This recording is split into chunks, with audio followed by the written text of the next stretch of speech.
빅테크가 올해 자본 지출 우리나라 돈으로 약 967조 원 정도 계획을 하고 있다. 이런 분석이 또 나왔습니다.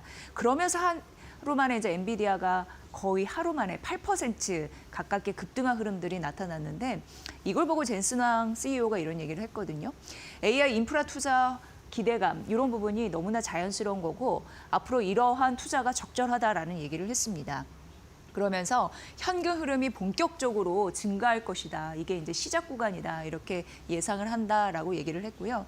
사실 그동안 2주간 주가가 급변동성이 굉장히 컸는데 그중에 실적 발표의 구간이었습니다. 특히나 메타, 알파벳, 그리고 마이크로소프트, 아마존 2주간 실적을 발표했는데 대규모로 투자하겠다고 각각 공언을 했거든요. 그런데 천당과 지옥, 주가의 차별화는 꽤 심각했습니다. 그런데 이러한 4개의 기업들이 사실 엔비디아의 주 고객층입니다. 그래서 사실상 어디에 돈을 쓰느냐, 엔비디아 같은 반도체 칩 구매하는 데 쓰일 것이다. 이런 가능성도 나오고 있고요. 그런데 어떻게 됐건 4개의 기업들이 각각 실적을 발표했고 대규모 AI 시대에 투자를 하겠다라고 얘기했는데 주가의 희비는 엇갈려서 메타와 알파벳은 올랐고 아마존과 마이크로소프트는 떨어지는 그런 좀 극명하게 걸리는 흐름들이 있었다라는 부분이 일단 우리는 확인할 수가 있었습니다. 어쨌건 젠슨 황 CEO 같은 경우에는 투자가 적절하고 앞으로 투자를 잘하는 곳에서는 현금 창출 이런 부분이 늘 것이다라는 가능성을 언급을 했는데요. 엔트로피 요즘에 참 얘기 많이 나오죠. 그런데 엔트로피가 오픈 AI 같은 경우에도 상당한 수익 창출 이런 부분에 대해서 긍정적인 코멘트를 내놨습니다. 젠슨 황 CEO가요. 그러면서 컴퓨팅 자원 2배를 투자를 한다면 이거는 결국 매출이 4배 되는 효과를 거둬들일 것이다. 이렇게 얘기를 한 상황이죠. 그러니까 투자가 너무나 당연한 시기이고 투자를 해야지 매출이나 그 성과가 나올 것이다. 이런 얘기, 자연스러운 그런 흐름을 얘기를 한 거고요. 지금 올해 반도체 매출 1조 달러 돌파할 전망이다. 이런 부분도 이미 나와 있고요. 미국 반도체 협회 같은 경우에는 작년 전 세계 반도체 연간 판매 이런 부분을 좀 봤을 때 1년 사이 25% 증가했다라고 얘기하면서 이게 사상 최고치거든요. 지속적으로 반도체 관련해서 업데이트될 때 기분 좋은 숫자들은 좀 읽히고 있는 상황입니다. 그리고 비트코인 6만 달러를 하회했을 때 많은 분들 걱정하셨을 텐데 일단 7만 달러 좀 회복하고 있는 상황이고 금 ETF로 자금 유입이 확대가 되면서 아시아 같은 경우에도 50% 유입에 대한 기대감 이런 부분이 좀 시장을 잡아줬다. 이렇게 좀 흘러가고 있습니다. 빅테크가 올해 거의 1,000조 가까운 돈을 쓰는데 이 돈이 어디로 갈지 그리고 이게 잘 흘러가야지 결국 AI 시대의 매출을 기록적으로 올릴 가능성이 있다라는 자연스러운 연결고리 그 부분을 젠슨 황 CEO가 언급했다라는 점 그리고 무엇보다도 시장에서는 우려감도 있지만 긍정적인 부분에 좀 베팅을 했다. 하루 만에 분위기가 좀 달라졌다라는 점 말씀드립니다. 반도체 조사 분석 업체가 있거든요. 여기에서 이런 얘기를 했습니다. 당연히 우리나라도 굉장히 중요한 그런 요소이고요. HBM4 주도권을 누가 가져가느냐에 따라서 앞으로도 시장의 방향성을 가를 굉장히 중요한 요소가 될 텐데 일단 굉장히 의미 있는 거는 우리가 좀 싹쓸이해 가지 않을까라는 생각이 드는 그런 조사 결과였습니다. 분석 그런 결과였고요. 일단 엔비디아의 차세대 그 루빈 같은 경우에 HBM4를 공급을 하는데 마이크론이 탈락 사실상 된 것으로 보입니다. SK 하이닉스는 한 비중이 70% 될 것으로 보이고요. 삼성전자가 한 30%, 엔비디아 루빈의 HBM4 이 점유율 이런 부분 차지하지 않을까 이런 기사가 났습니다. 이렇게 되면 이제 마이크론 같은 경우에는 자리가 없는 거죠. 그러면서 HBM4 같은 경우에 공급망 사실상 배제가 됐다라는 분석이 나올 수밖에 없는 거고요. 지금 엔비디아의 차세대 부분이 베라 루빈입니다. 근데 베라는 CPU 그리고 루빈 여기 나와 있는 루빈이 GPU라고 보시면 되는데요.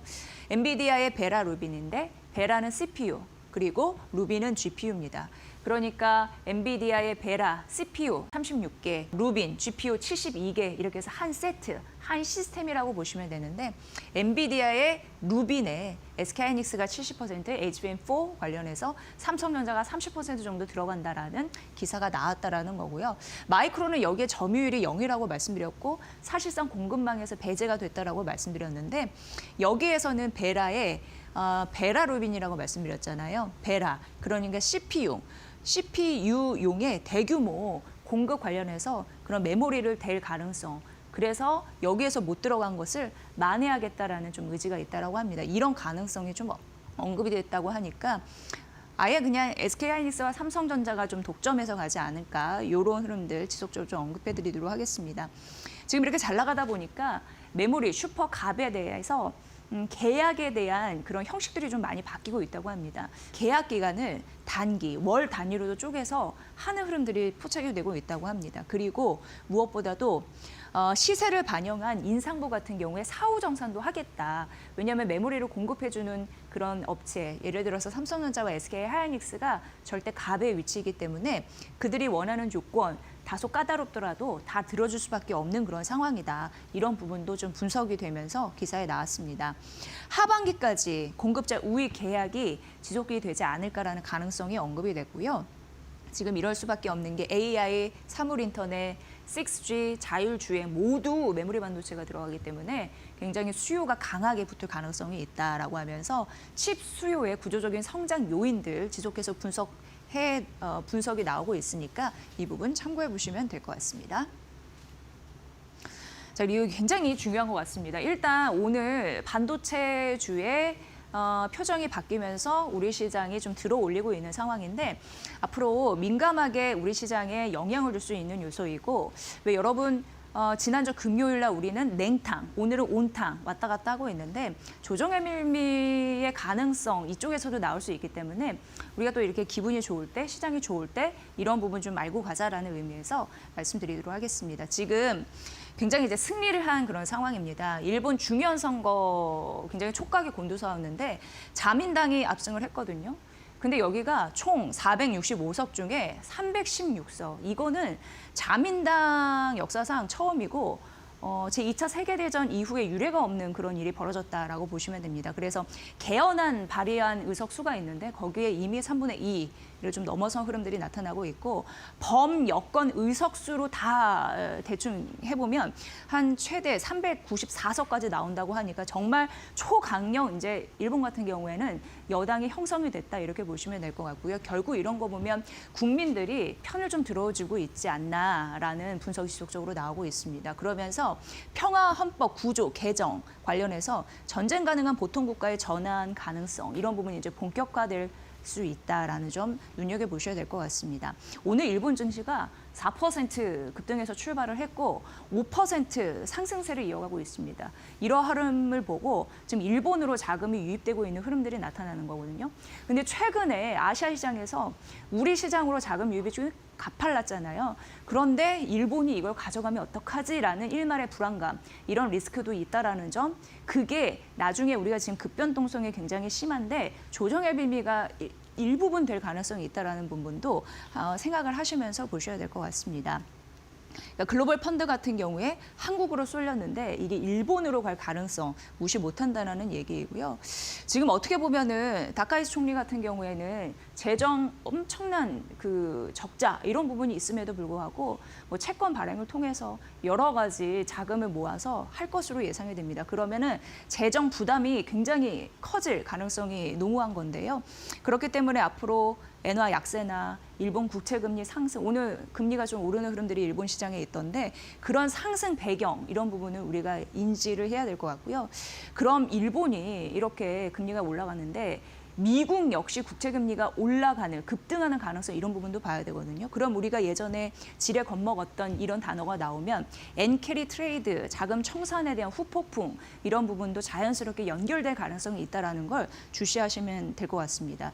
근데 또 한편으로는 뭐 비트코인이 저점에서 조금 올라오긴 했습니다만 비트코인, 이더리움, 이런 가상자산 화폐, 이런 부분까지 타격을 받을 가능성이 있거든요. 그러니까 일본, 강한 일본이 지금 되면서 자금을 빨아들이면서 금리가 오르고 이게 미국의 국채 금리를 올리게 하고 그러면서 전반적으로 엔캐리 트레이드 이런 부분까지 건들지 않을까라는 리스크, 이런 부분은 시장에 잔존하고 있고 시장이 어느 정도 인지를 하고 있다라는 점 꼭 알아두시면 도움이 되실 것 같습니다. 요사이 전문가들 이야기를 들어보면 정말 주식시장을 대하는 개인 투자자분들이 많이 똑똑해지셔서 굉장히 수준이 높아졌다라는 그 수준이 높아졌다라는 얘기를 많이 하시더라고요. 그러니까 최근에 많이 빠졌을 때 담으시고 이렇게 올랐을 때 차익 실현하는 그런 패턴들이 감지가 되고 있는 상황입니다. 앞으로도 이번 주 잘 수익 내셨으면 좋겠고요. 골드만삭스에서 아시아 태평양 배터리 시장을 분석을 해놨는데 우리 시장과 좀 연관된 부분만 정리를 했습니다. 선호주는 삼성 SDI와 LG화학입니다. 왜 골랐냐? 보면은 삼성 SDI 같은 경우에는요, 미국 내 ESS 시장의 출하량 이런 부분이 긍정적으로 판단됐다라는 부분이고요. 또 소형 배터리 부분에서 수익성이 개선되기 때문에 이 부분을 또 긍정적으로 바라봤습니다. LG화학 같은 경우에는 ROE 굉장히 재무제표에서 중요하죠. 수익률 이런 부분이 이제 회복된 흐름들이 있었는데 LG 에너지 솔루션에 대한 가동률이 높아지면서 이런 부분이 회복으로 연결됐다라는 근거를 제시를 했고요. 석유화학 같은 경우에도 반등에 대한 기대감이 있다 보니까 덕이 좀 되어주고 있습니다. 그러면서 K 배터리 점유율은 날로 늘 가능성 이런 부분이 언급이 되면서 기분 좋은 호재 분석이죠. 그러니까 내년까지 약 87%로 급증할 것이다라는 가능성을 언급을 했습니다. 공급망이 변화되고 있습니다. 미국이 중국을 좀 배제하면서 우리나라가 잘 치고 들어가는 흐름들 계속적으로 이어져야 될 텐데 북미 ESS 시장 조금 더 긍정적으로 발휘되지 않을까라는 가능성 보셔야 될 것 같고요. 미국 내에서 현지 생산하면은 트럼프 대통령 압박 이런 부분에서는 피해가는 거니까 더 긍정적일 수가 있는데 중국산과 경쟁을 했을 때 원가 경쟁력에서 조금 더 힘을 발휘할 수 있는 가능성 그렇기 때문에 K기업에게는 수혜가 될 부분이 있습니다. 그리고 그거에 대한 세제 혜택 이런 효과까지 더해질 가능성이 있죠. 그래서 K기업 같은 경우에는 뭔가 블루오션을 찾는다기보다는 원가 절감 기술 이런 부분에 집중을 하는 흐름들 패턴이 읽혀진다고 하니까 여러분도 보시고요. 골드만삭스에서는 삼성 SDI와 LG화학을 긍정적으로 바라봤다라는 이유 잘 챙겨가시면 될 것 같습니다. 오늘 아침에 하나증권에서 2차 전지 관련해가지고 분석을 했거든요. 그런데 많이 지금 주가가 좀 떨어진 흐름들이 있어서 주가가 더 이상 떨어지는 거, 더 밀리지는 않을 것이다. 그게 좀 제한될 것이다라는 건 얘기를 했습니다. 그리고 대장주 중에서 LG 엔솔을 콕 집어서 얘기했는데 상승 여력이 한 20% 정도 있다라고 봤고 시총 90조 원 이런 부분을 분기점으로 좀 봤더라고요. 그리고 중소형주 같은 경우에는 일단 주가의 하방 압력이 제한적이다 보니까 개별 모멘텀이 있는 종목 같은 경우에는 단기적으로 반등할 가능성에 대해서 언급을 했습니다. 그러면서 두 가지로 제시했는데 차세대 소재 섹터와 미국발 핵심 광물 공급망이 재편이 되면서 빠르게 치고 갈 수 있는 종목에 대해서 언급을 했습니다. 첫 번째, 차세대 소재 같은 경우에는 이수 스페셜티, 레이크 머티리얼즈, 그리고 전고체 관련 ETF 긍정적으로 바라봤고요. 두 번째는 포스코 퓨처엠과 에코프로 등 얘기를 했는데 사실 최근에 좀 밸류 부담은 생겼습니다. 그럼에도 불구하고 대형주 같은 경우에 주가 하방 압력이 이제 제한적이기 때문에 단기 트레이딩 그런 가능성은 있다라고 언급을 했습니다.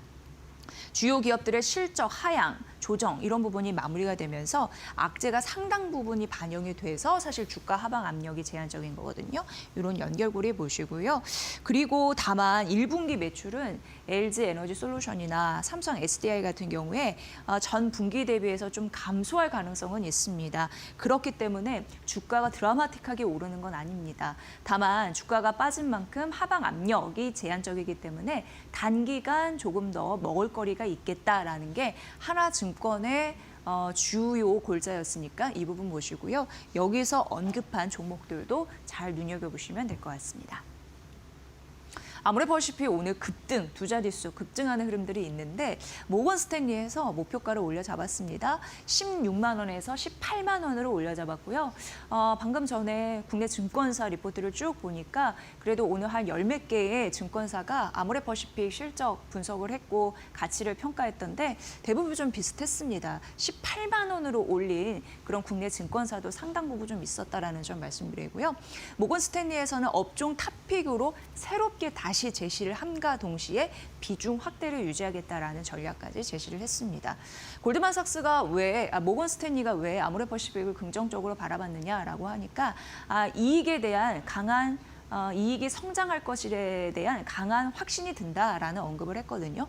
그러면서 목표 주가를 올린 이유가 올해와 내년 EPS 추정치를 각각 올려 잡았습니다. 최대 5% 올려 잡았으니까 이거 보시고요. 23년도에 인수한 코스RX 이 부분이 실적에 미치는 영향이 좀 있잖아요. 그런데 작년 4분기부터 회복세로 전환이 됐습니다. 그러면서 올해 성장을 주도하는 효자 섹터가 되지 않을까라는 그런 부분을 모건 스탠리가 얘기를 한 거고요.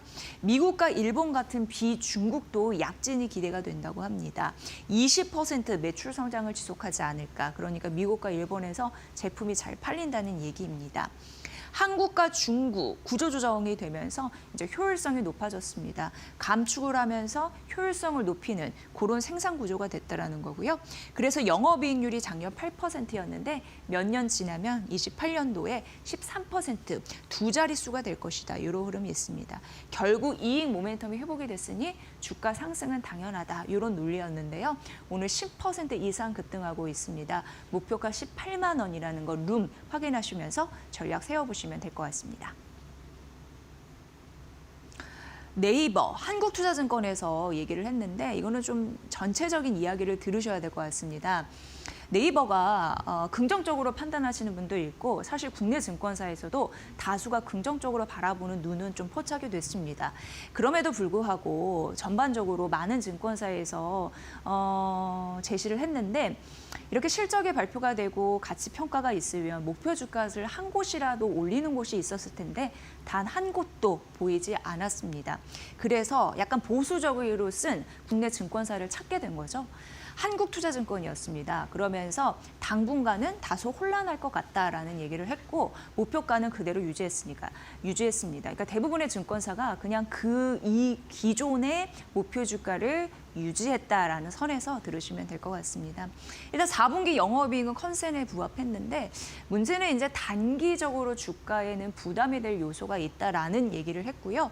한국투자증권의 얘기였는데 광고 쪽 둔화가 되고 가상자산에 대한 가격이 떨어지냐 보니까 거래 대금이 줄지 않을까라는 부분. 그리고 사실 이제 네이버 같은 경우에는 자구책, 스테이블 코인이라는 든든한 부분을 업고 가야 되는 그런 생존 전략이 있는데 두나무 중심의 신사업에 대한 불확실성이 좀 커지고 있다라는 얘기를 한국투자증권에서는 하더라고요. 왜냐하면 이 얘기는 많이 들으셨을 텐데 은행 대주주 컨소시엄에 우선 이제 발행 허가가 될 경우 이런 부분입니다. 그러니까 어떻게 보면은 그 신사업에 대한 매력도가 과연 잘 펼쳐지겠는가에 대한 의문을 갖고 있다는 거죠. 중장기적으로 커머스 경쟁력이 강화돼야지 주가는 반등, 그 여력이 좀 커질 것이 지금 주가가 거의 못 뛰고 있는 상황이거든요. 그래서 그게 핵심이라고 봤고 지금 쿠팡이 이슈가 있기 때문에 여러분 아시다시피 그런 부분에서 좀 리스크가 있습니다. 그런데 그거를 발판 삼아서 구조적인 점유율을 이어갈 수 있을지 그 여부가 굉장히 중요하다라는 얘기를 했고요. 실제 컨퍼런스 콜에서 우리는 네이버 공격적으로 물류 투자를 하겠다라고 강조를 했습니다. 가격 경쟁력도 강화할 수 있는 전략 이런 부분으로 올인을 하겠다라고 얘기했는데 이거는 실제 나와봐야 알 것이다라는 얘기를 했고요. 이외에 DS 투자증권 같은 경우에는 목표가 40만 원으로 얘기를 했는데 좀 차이가 나죠. 본업은 45조, 크립토 사업 가치 15조 반영했다라는 부분이 있습니다. 국내 증권사에서도 긍정적으로 쓴 부분이 있지만 일단 보수적으로 보는 측면이 있고 실적 발표 이후에 목표 주가 올린 곳이 없다라는 점 일단 보시면서 향후 스테이블 코인 관련해서 어떻게 잘 풀어나갈 수 있을지 이게 주가에 굉장히 중요하다라는 점 말씀드리면서 커머스 경쟁력 강화 이런 부분을 지속적으로 잘 해내야 될 것 같은 느낌 듭니다. 잘 보시기 바랍니다. 그리고 이제 카카오페이, JP모건에서 카카오페이에 대해서 언급을 했는데요. 지금 목표 주가 대비 거의 반토막 내면서 목표 주가를 얘기를 했습니다. 그러니까 현재가 대비해서 목표가를요. 그래서 목표가를 3만 원으로 얘기를 했거든요. 지금 비슷한 얘기를 약간 했습니다. 뭐냐면 스테이블 코인에 대한 기대가 너무 과열이 되어 있다. 현재 주가는 이게 골자가 되겠습니다. 그러면서 앞서서도 한국투자증권이 네이버를 바라볼 때 보수적인 시각이 될 수밖에 없는 이유, 은행이 주도하는 컨소시엄 구조에 대한 가능성이 높아지기 때문에 똑같은 얘기를 하고 있다라는 점 말씀드리고요. 그렇게 따지면 이제 핀테크 최대 주주 한 20%, 40%, 20에서 40%그 정도의 역할에 대한 가능성이 있는 거고 지금 너무 시장이 기대를 하고 있기 때문에 점진적으로 주가가 반영을 하면서 냉각되지 않을까에 대한 리스크 이런 부분을 JP모건에서 얘기를 했습니다. 올해 매출 성장률 같은 경우에는 최대 25% 목표를 잡고 있는 상황인데 디지털 결제 성장이 둔화가 되거나 그랬을 때는 이제 한 자릿수 후반을 예상한다고 하더라고요. 그게 8%대였습니다. 그리고 가맹점 거래 안과 밖에서 그런 부분이 확대가 될 수 있을지도 보셔야 될 것 같습니다. 국내 증권사랑 갭이 굉장히 큽니다. 일단 JP모건에서는 목표가 3만 원이라고 제시했지만 NH투자증권 목표 주가를 내렸는데도 불구하고 82,000원. 신한투자 같은 경우에는 좀 아래 위로 좀 룸이 있습니다. 좀 변동폭이 있죠. 46,000원에서 64,000원. 삼성은 77,000원. 전반적으로 목표 주가 내린 것도 있었지만 JP모건의 목표가랑 확연히 차이가 난다라는 점 좀 분석이 필요하기 때문에 이 부분까지 알려드리겠습니다. 하나증권에서 강세장은 이어진다라고 얘기를 했거든요. 근데 최근 비트코인 떨어지고 금은 떨어지고 S&P 500 테크 떨어지고 이런 부분에 조금 반발 매수에는 있었습니다. 그런데 중요한 부분은 금융시장에서 시스템 위기는 아니다라고 본 거죠. 지금 미국 국내 신용 스프레드 같은 경우에는 높긴 하지만 평균을 하회하고 있는 비교적 안정적인 수준, 아주 그냥 최악은 아니다라는 얘기를 하고 있고요. 미국과 우리나라 은행 지수 사상 최고치를 경신하고 있고 그리고 S&P 500, 코스피 같은 경우에 1년 이상을 기간을 봤을 때 얼마나 이익을 벌어들일까에 대한 부분을 볼 때 상승 추세가 지속이 되고 있다라는 언급을 했습니다. 강세장 내 변동성이 확대되는 국면으로 파악을 했고요. 그래서 강세장은 강세장인데 숨고르고 있다 이런 얘기를 했습니다. 왜냐하면 변동폭이 컸으니까요. 이런 부분 좀 보시고요. 다음 페이지에서 만나보면 우리나라 시장에서 반등의 국면이 있을 겁니다. 오늘도 반등이 나오는데 앞으로 봤을 때 지수 급락 후 반등의 조건을 보면서 그게 반등이 맨 처음에 되는 섹터가 향후 3개월간 주도권을 갖고 시장을 이끌었다고 합니다. 그래서 반등의 조건 첫 번째, 미국 10년물 금리가 떨어졌을 때, 원달러 환율이 떨어졌을 때 두 번째, 세 번째 비트코인과 금이 다시금 올라갔을 때 이 조건이거든요. 그에 맞는 S&P 500과 코스피의 업종, 주도 업종을 시나리오별로 제시를 했으니까 이 부분 참고해 보시면 될 것 같습니다. 한국 증시 지금 개인의 자금이 유입되면서 최근 들어올린 흐름이 있습니다. 오늘은 시장이 또 가파르게 반등하는 만큼 차익 실현하는 거고요. 그러면서 시총 5천조 원을 상회한 그런 흐름도 우리가 맛봤습니다. 그런데 외국인은 지속적으로 개인과 매매 패턴이 다른 흐름들이 나타나고 있죠. 2월만 11조 순매도 치는 흐름들이 나타났으니까요. 근데 BNK 투자증권에서는 연기금이 중립에 대한 그런 입장을 유지한다면 외국인은 지속적으로 매도를 칠 수밖에 없다라는 가능성을 언급을 했습니다. 왜냐하면 과거 코스피 상승 국면에서 외국인 매도가 지속됐다라는 근거를 제시를 했더라고요. 이거 좀 보시고요.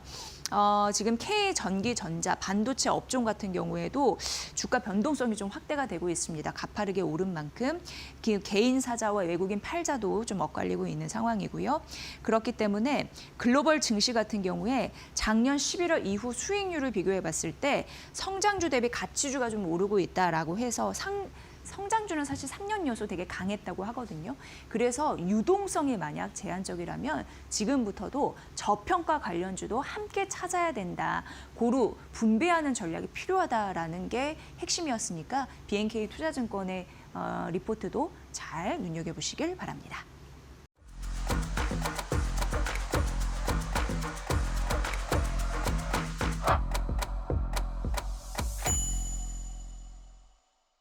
오늘 시장에서 단연 눈에 확 들어오는 거는 현대차 그리고 로봇 관련주입니다. 바로 이런 이슈 때문이 아닐까라는 생각을 하게 되는데 현대차가 1월 22일이었습니다. 돌이켜보면 그때 59만 원 선까지 위로 올라가면서 장중 52주 신고가를 기록을 했고요. 오늘 같은 경우에는 장중에 50만 원 선을 터치하는 흐름들이 나타나 주네요. 현대차 그리고 아틀라스 로봇에 대한 관심이 많으셨던 분들은 한 번쯤 영상에서 이 공중제비하는 로봇의 모습을 보셨을 수 있습니다. 그런데 유튜브로 현대차에서 공개를 또 했거든요. 이게 또 많이 회자가 되고 있습니다. 많이 관심 가지시더라고요. 양산용 아틀라스 전환 시작을 알리는 하나의 영상이다 이렇게 보시면 될 것 같고요. 그러니까 연구용의 마지막 테스트, 공개 시연이다 이렇게 느끼시면 될 것 같습니다.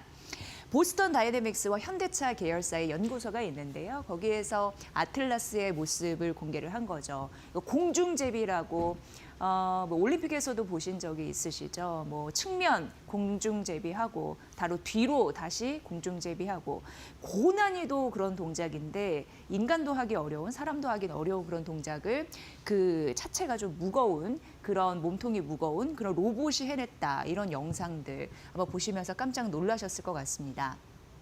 이게 어떤 걸 의미하냐면 시뮬레이션을 하면서 학습을 하잖아요. 이 로봇의 지능이 이것을 어떻게 보면은 굉장히 대응력이 강하다라는 걸 보여주는 건데 현실 공간에서 한번 보여주는 겁니다. 그러면서 추가 수정 없이 이게 잘 됐는지를 공개적으로 보여주는 그런 부분이라고 보시면 될 것 같고요. 훨씬 이제 사람의 능력을 상회하는 그런 제어, 돌아서 탁 착지하는 그 순간이 굉장히 어려운 건데 무게중심을 잡아야 되잖아요. 제어 능력과 그리고 이동 능력을 검증하는 그런 부분에서 좀 탁월하다라는 걸 좀 느끼는 분도 많으셨을 것 같습니다. 이걸 딱 보고 아틀라스가 이제 상업용, 범용, 휴머노이드 로봇 시장을 선도하고 있다라는 부분에서 이제 KB증권에서 긍정적으로 파악을 했는데요.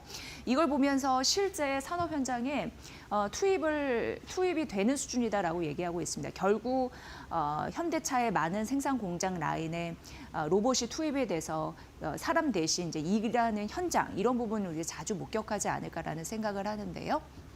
그렇게 되면은 24시간 또 일을 할 수 있는 로봇이기 때문에 생산성, 혁신 이런 부분에 대해서는 가속화되지 않을까 KB증권은 언급을 했고요.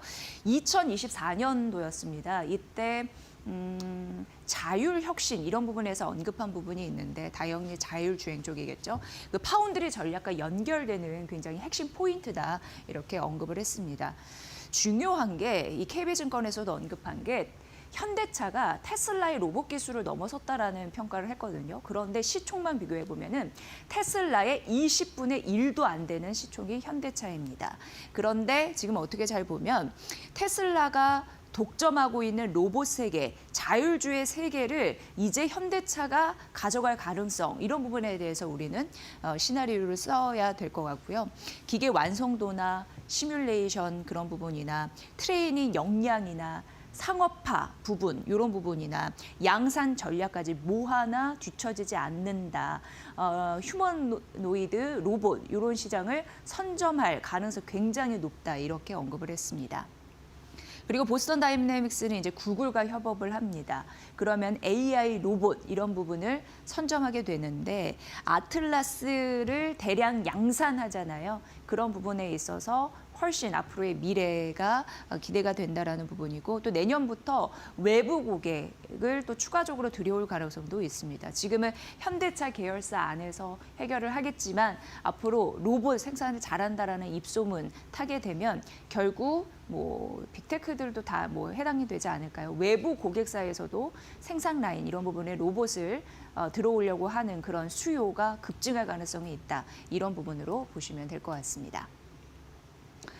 KB증권에서 현대차 분석을 해놨고요. 다음 페이지 만나보면요.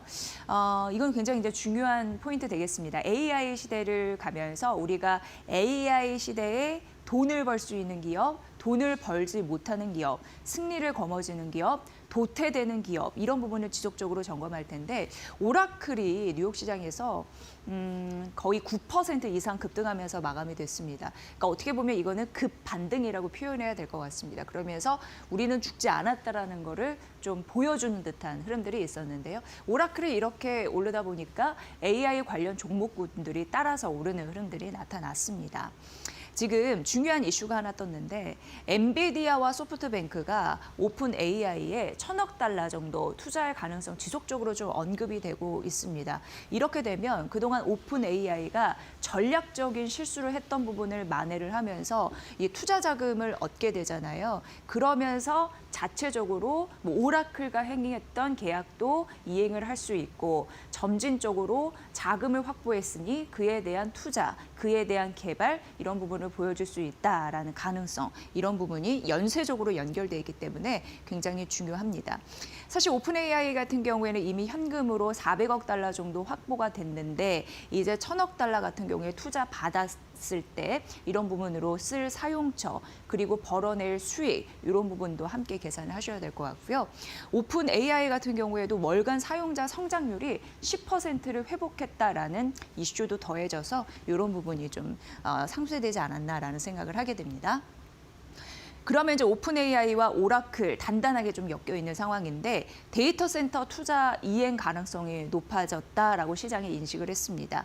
그러면 수익성도 좋아질 것이다라는 기대가 함께 있다라는 것과 틀리지 않고요. 워낙 오라클 그리고 오픈 AI 좀 단단하게 묶여 있다라고 말씀드렸는데 오픈 AI 협력을 통해서 AI 학습이나 그리고 AI가 이제 추론으로 넘어가는 그런 과정이 있으니까 최적화된 데이터 센터 이런 부분의 역량을 지속적으로 확대해 나가겠구나라는 부분이 있습니다. 지금 DA 데이빈스 같은 경우에 오라클 목표 주가를 180달러로 제시했거든요. 그러면서 투자 의견을 바꿨습니다. 중립에서 매수를 올렸습니다. 이러면서 사실 오라클에 훈풍을 넣어준 그렇기 때문에 9.6% 반등하면서 마감을 할 수 있었는데요. 여기서 뭐라고 얘기를 했냐면 소프트웨어는 결코 죽지 않았다라는 얘기를 했습니다. 그래서 대규모 데이터 센터 이런 부분으로 투자를 했을 때 자금을 회수하는 게 중요하잖아요. 그렇게 최근에 리스크가 껴있는데 그게 좀 주저앉았다라는 부분에서 긍정적이고 그리고 오라클 같은 경우에는 틱톡 USA 관련 지분을 인수를 하면서 그에 대해서 중장기 매출 성장 동력을 얻었다라는 분석도 더해지는 바 앞으로 밸류 매력이 좀 올라갈 수 있을지 지켜보셔야 될 것 같습니다. 결국 이런 요소들이 있었기 때문에 반도체 이런 단에서도 긍정적인 훈풍이 있었다라는 부분 말씀드립니다. 오늘 삼성전자 외국인의 매수세가 한 130만 주 정도 유입이 되고 있습니다. 워낙 삼성전자는 메모리 강자인데 그 아픈 손가락이었던 비메모리까지 잘 된다면 어떨까요? 상당 부분 주가에서도 반영이 되어 있는 그런 모습이긴 한데 그래도 키움증권에서는 오늘 아침에 목표 주가 21만 원으로 제시를 하면서 비메모리 단에서의 상승 동력 추가적으로 반영해야 된다라는 근거를 제시했습니다. 리포트 소개를 해드리도록 하겠습니다. 말씀드렸다시피 목표 주가 21만 원이고요. 엑시노스 2700이라고 해서 엑시노스 같은 경우에 스마트폰용 두뇌 AP라고 보시면 되는데요. 파운드리 반격이 시작됐다라고 언급을 했습니다. SFEP라고 해서 2나노 공정이거든요. 그런데 어쨌든 이 공정 수율이 개선되고 있는 상황이고 벤치마크 성능이 개선되고 있는 상황이고 고객사에서 원가 절감에 대한 압박 요구가 넘어가면 이렇게 커지면서 수요가 급증할 가능성, 수요처에 대한 확대 이런 자신감이 붙고 있다라는 언급을 했습니다. 올해 하반기가 될 것으로 예상이 됩니다. 2나노 공정, 라인 이런 부분에 대해서 양산에 진입을 하게 되면 이제 갤럭시 S27 엑시노스에 대한 비중이 굉장히 커질 것으로 보이더라고요. 여기에 이제 키움증권에서 분석을 했는데 엑시노스 비중이 50%가 될 것이다라는 예상을 했는데 이전 모델만 비교를 해봐도 이전 모델은 이제 갤럭시 S26인데 여기에 엑시노스 비중이 25% 수준이었거든요. 더블이 된다라는 부분에서 정말 파운드리 많이 공장이 돌아가겠구나 이렇게 보시면 될 것 같습니다. 그럼 당연하게 비메모리 부분에서 실적이 급증할 가능성이 있는데요. 사실 아픈 손가락이라고 했던 게 영업 적자 지속적으로 시달렸기 때문입니다. 올해 같은 경우에도 영업 적자는 3조 6천억 원 정도 될 것이다라고 예상이 되는데 근데 파운드리 부분에 반격이 있으면서 내년에 흑자 전환이 예상이 됩니다. 내년 영업이익이 1조 8천억 원 정도 그러니까 2억 원 가까이 벌 가능성. 흑자 전환되는 해니까 굉장히 유의미한 실적에서의 성과를 거두겠다 이렇게 보시면 될 것 같고요. 그래서 키움증권은 삼성전자는 메모리도 괜찮은데 비메모리까지 흑자 전환 예고하고 있어서 긍정적이라고 봤고요. 낸드 추가 가격 인상, HBM4에 대한 양산 본격화 이런 부분까지 더 있다 보니까 주가가 추가적으로 오를 가능성이 있다라는 데에 점수를 줬습니다. 잘 참고해 보시면 될 것 같고요. 골드만삭스에서 글로벌 메모리를 한눈에 딱 정리를 했더라고요. 뭘 봐야 될지 그런 종목들과 목표가도 언급했으니까 쭉 한번 정리를 해드렸습니다. 보시고요. 올해와 내년 디램, 낸드, HBM 할 거 없이 전 테마 섹터에서 공급 부족이 심화가 되면서 메모리가가 오르겠죠. 최고 수익성을 전망한다라고 하면서 분석을 해놓은 겁니다. 일단 우리나라 삼성전자와 SK하이닉스 20만 5천 원이고 15만 9천 원은 뭐냐면 삼성전자 우선주 되겠습니다. 컨벤셔널 메모리, 범용 메모리 최강자라는 부분 좀 입증이 되고 있다라고 하고요.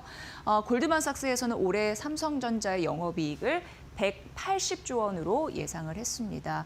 SK하이닉스 목표 주가 120만 원으로 제시를 했었는데 영업이익률이 디램이 70% 됩니다. 그리고 자기자본 이익률, ROE가 70%를 초과하니까 엄청난 수치이고요. 그리고 HBM 점유율 1위다라는 부분에서 SK하이닉스를 또 조명을 했습니다.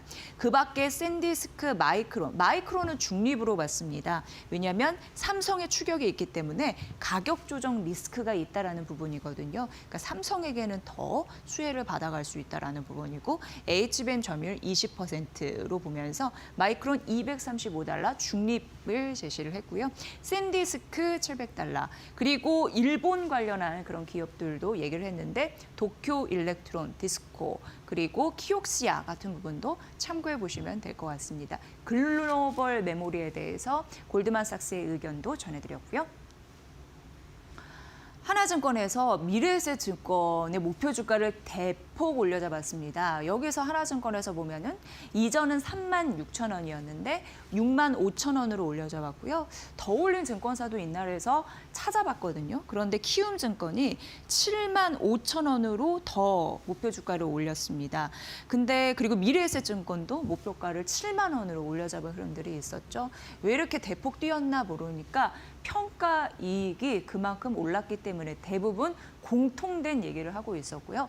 대표적으로 하나증권의 분석 리포트를 보면은 XAI, 스페이스X 이쪽에서 평가이익 이것만으로만 봐도 평가이익이 연간 1조 원 이상 반영될 것이라는 예상입니다. 그런 부분에서 목표 주가를 대폭 올려잡은 흐름들 나타나고 있는 상황이고요. 올해 지배주주 순이익 같은 경우에도 2조 3천억 원으로 상향 조정했다라는 점 말씀드립니다.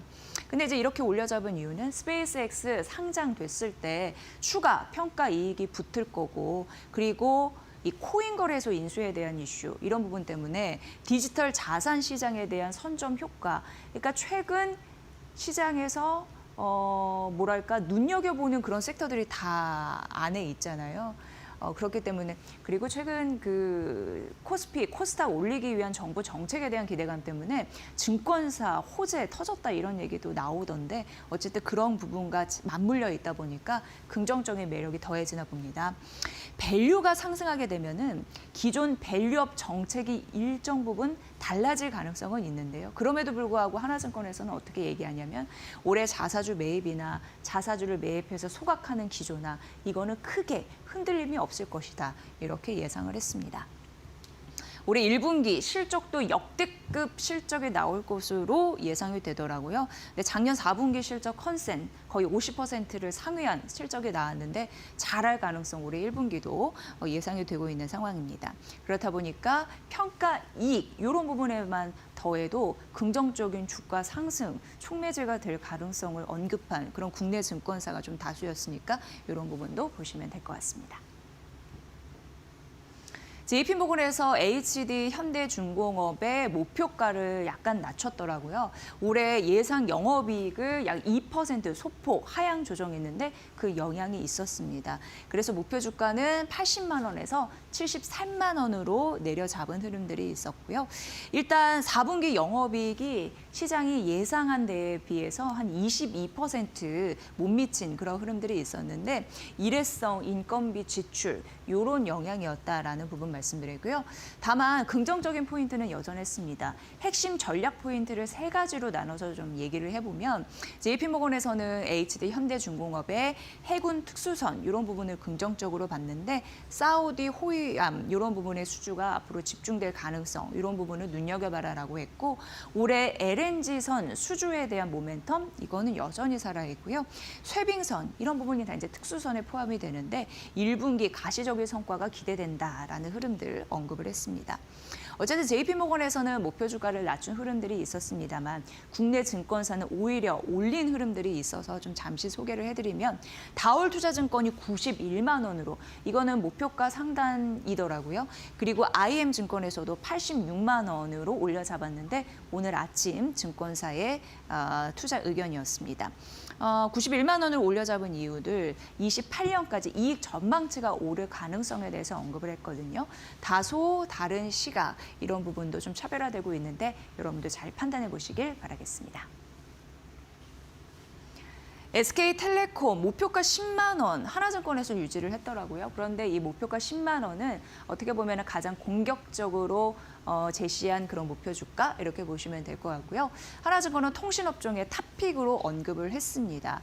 그러면서 최근 그 고평가 논란이 있는데 크게 문제되지 않는다라고 언급을 했더라고요. 그러면서 여기서도 더 오를 수 있습니다. 이게 아예 그 리포트의 타이틀이었습니다. 그래서 그대로 갖다 써놨고요. 일단 올해 예상 배당 수익률이 5% 이거는 통신 3사 중에 가장 탑일걸요. 그래서 어쨌든 3.5% 기준으로 봐도 주가 10만 원은 부담이 없다라고 봤는데 배당 수익률 밴드 하향 추세 쉽게 얘기하면 주가가 많이 오른 데 따라서 배당 수익률이 낮아져 보여도 그게 큰 문제가 되지 않는다. 이렇게 쉽게 이해하시면 될 것 같고요. 지금 현 상황이 LTE, 5G 초기 그때 시장이 막 형성이 됐을 때 주가가 올랐던, 그러니까 기대감으로 올랐던 그 시장의 분위기가 좀 비슷하다라고 언급을 했습니다. 지금은 5G가 좀 섞어 쓰는 흐름이 있는데 완전 공급망 하나로 일어나 한다면 그렇게 전환이 가속화됐을 때 피지컬 AI의 핵심 수혜주로 부각받을 수 있다라는 가능성을 언급을 했고요. 8월 국책 AI 사업자 선정 가능성도 있다고 합니다. 그렇다면 AI 관련 펀드에 대한 편입 기대감 이런 부분도 사실상 있을 수 있는 거고요. 컨퍼런스 콜에서 얘기가 나왔습니다. 이 부분은 뭐냐면 올해 24년 수준으로 이익이 회복될 것이다라는 가능성 언급이 됐고 배당도 정상화될 것이다라는 가능성 언급이 됐습니다. 올해 최소 2조 원 가까이 이상 영업이익 달성될 가능성 1조 8천억 원 정도 보시면 되는데요. 예상이 되고 있고 해킹 비용에 대한 감소, 이게 좀 눈높이가 낮아졌기 때문에 일부 환입 그리고 인건비, 경비에 대한 부담도 일정 부분 완화가 되기 때문에 이런 부분으로 도움을 받을 수 있다라고 언급을 했습니다. 올해 실질적인 주주 환원 수익률 굉장히 중요한 포인트가 될 것 같은데요. 투자자의 관심 커지고 있죠. 이런 부분에서 앞으로 SK텔레콤 오늘은 많이 튀지는 않습니다. 그런데 추가적으로 오를 가능성 여러분도 동의하시는지 차근차근 살펴보시길 바랍니다. 자, 마지막으로 크래프톤입니다. 크래프톤 오늘 그래도 장중에 한 4% 오름세를 보이고 있었는데 JP모건에서는 목표 주가를 36만 원으로 비중 확대를 유지하는 흐름들이 나타났습니다. 배틀그라운드 같은 경우에 이제 펍지 굉장히 유명하죠. 배틀로얄. 펍지 IP 성장은 지속될 것이다라는 가능성을 JP모건에서는 긍정적으로 바라보더라고요. 그래서 올해 10%, 내년 8% 성장률 이런 부분을 전망을 했습니다. 그러니까 고점, 피크 아웃에 대한 우려를 좀 완화해야 된다라는 의견이었고요. 중요한 건 이제 펍지 IP에 대한 성장 지속과 더불어서 강력한 주주 환원 이런 부분을 언급을 했습니다. 그런데 보니까 올해부터 28년까지 총 1조 원 이상 환원하겠다라는 의지 이런 부분이 실제로 될 수 있을지 보셔야 될 것 같더라고요. 일단 연 현금 배당 이건 어떻게 보면은 처음인데 1,000억 원 정도이고 그리고 7천억 원 이상의 자사주 매입 그리고 소각 이런 부분입니다. 근데 그를 기존 자사주 약 5.8% 소각 가능성 이런 부분도 JP모건에서 언급했으니까 보셔야 될 것 같고요. 일단 재무 안정성과 M&A 여력 이런 부분도 있다라고 하는데 여기가 이제 순연금 3조 원 이상을 보유했나 봐요. 그렇기 때문에 현금이 있다면 뭔가 투자할 여력이 있다라는 데에서도 긍정적인 의견을 바라보는 것 같았습니다. 올해 매출 약 4조 6천억 원, 내년 매출 약 5조 2천억 원 정도 예상을 했고 순이익 같은 경우에는 올해 약 1조 원 정도 내외로 바라봤습니다. 어쨌든 JP모건에서는 목표 주가 36만에서 비중 확대 유지했는데 국내 증권사 의견 궁금했거든요. 찾아보니까 오늘 아침에 삼성증권에서는 목표 주가를 30만 원으로 낮췄더라고요. 펍지 성장성과 신작 가시성 증명이 필요하다라는 의견 약간 달랐습니다. 그래서 이런 부분 JP모건과 그리고 국내 증권사의 의견 약간 갈리는 흐름까지 전해드렸으니까 잘 판단해 보시면 도움이 되실 것 같습니다. 오늘 크래프톡까지 만나봤습니다.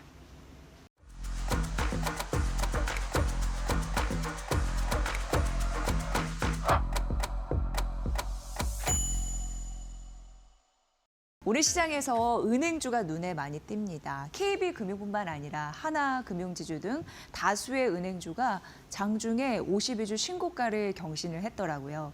오늘 아침에 하나증권에서 아직까지도 은행주는 비중 확대 구간입니다라고 얘기를 했습니다. 최근 실적 발표 이후에 긍정적인 주가의 패턴을 보여주고 있는 상황인데 더 추가적으로 오를 가능성이 있다는 거죠. 그러면서 하나증권에서는 은행주를 바라보면서 시장을 대할 때 보다 편안한 투자 선택지가 될 수 있다라고 얘기를 했습니다. 아직까지도 지수는 올랐지만 주가는 올랐지만 밸류는 낮다라고 평가를 했고요. 배당 매력 같은 경우에도 든든하게 받쳐주고 있기 때문에 하방 경직성이 좀 견고한 그러니까 주가가 밑으로 더 떨어지지 않을 것 같은 추가적으로 위로 올라갈 것 같은 그런 느낌이 든다라는 거고요. 그동안 저평가됐던 주가가 정상화 국면에 진입하고 있는 모습이 나오고 물론 최근 주가 상승, 오늘도 52주 신고가가 다수 나왔으니까요. 은행주에서 상승하는 데 있어서 추가적으로 속도 조절이 나올 수는 있겠습니다만 중장기적으로 은행주는 우상향 패턴을 보일 것이라는 믿음, 이게 무엇보다도 강하다라고 표현을 했습니다. 일단 은행주 같은 경우에는 정책 모멘텀이 확실하게 잡아주는 대표적인 섹터가 아닐까 싶은데 저 PBR 종목 전략 이런 부분으로 공략을 하셨던 분들도 계시죠. 상법 개정안에 대한 그런 모멘텀이 있고 그리고 원화 스테이블 코인 관련해서도 은행을 중심으로 컨소시엄 이런 부분이 구성이 될 것이기 때문에 아무래도 은행주가 스테이블 코인의 수혜가 될 가능성도 있고 이 수혜주 찾기도 발빠르게 이루어지고 있는 상황입니다. KB금융 목표가 20만 원 최선호주다라고 언급을 했는데요. 아무래도 KB은행 같은 경우에는 업종 내 리딩 뱅크로서 프리미어 부여 기대 이런 부분이 당연히 있겠죠. 오늘 52주 신고가 기록을 했고요. 하나금융지주도 신고가 오늘 갔습니다. 목표가 15만 7천 원이라고 얘기했고 저평가 매력이고요. KB금융과 하나금융지주를 딱 꼽아 얘기한 이유는 결정적으로 은행들이 그 자기 자본 비율 이익이 굉장히 중요하거든요. 왜냐하면 리스크가 강타했을 때 스스로 견딜 수 있는 자본의 힘이 중요한데 그게 KB금융과 하나금융지주는 최고 수준이다라고 얘기를 했습니다. 그리고 은행주는 우리뿐만 아니라 전 세계적으로 은행주가 주가의 흐름이 비슷하게 잘 가고 있는 흐름들이 나타나고 있는데 그럼에도 불구하고 우리나라 은행주 같은 경우에는 저평가 낮은 밸류라고 말씀드렸잖아요. PBR 1배 미만입니다. 지금 일본 같은 경우에도 저 PBR 개선 정책이 맞아 떨어지면서 위로 올라갔습니다. PBR 1.6배 상회하고 있는 상황이고 대만 같은 경우에는 지정학적 리스크나 경제 수준이 좀 우리와 비슷하잖아요. 근데 그럼에도 불구하고 ROE 개선되면서 PBR 2배 이상입니다. 그런데 우리가 1배 밑, 1배 밑이다 보니까 확실히 이제 낮은 밸류다라고 얘기를 했죠. 그러니까 주가도 낮고 배당 매력, 정책에 따른 그런 모멘텀도 있다 보니까 보니까 더 위는 열려 있다라고 본 거고요. 은행주 비중 확대에 대한 이유 그리고 오늘 고르게 오르고 있는 이유 여러분도 잘 보시면 될 것 같습니다. 그런데 이제 이 부분은 앞으로 우리가 AI 시대에 은행주뿐만 아니라 증권업 같은 경우에도 고려할 사항, 그래서 좀 담아봤습니다. 그리고 실제 뉴욕 시장에서 파장이 좀 있었거든요. AI 스타트 기업인데 알트루이스트의 혁신적인 그 AI 도구가 공개가 됐습니다. 뭐냐면 이번에는 세무 관련입니다. 혁신적으로 세무, 맞춤형 이런 부분에서 고객 자산 관리를 도울 수 있을 것 같은 그런 모델을 공개를 하자 자산 관리주가 줄줄이 떨어지는 흐름들이 있었는데 특히나 대형 투자은행이나 중소형 증권사들이 줄줄이 떨어지는 흐름들이 있었거든요. 그러니까 AI로 급여 명세서, 뭐 계좌 내용, 각종 문서를 잘 분석을 해서 세금 전략을 자동으로 또 설계해주는 그런 맞춤형 세무 비서다라고 보시면 될 것 같습니다. 그런데 고액 자산가들은 절세를 또 굉장히 중요하게 여기잖아요. 세무 관련해서.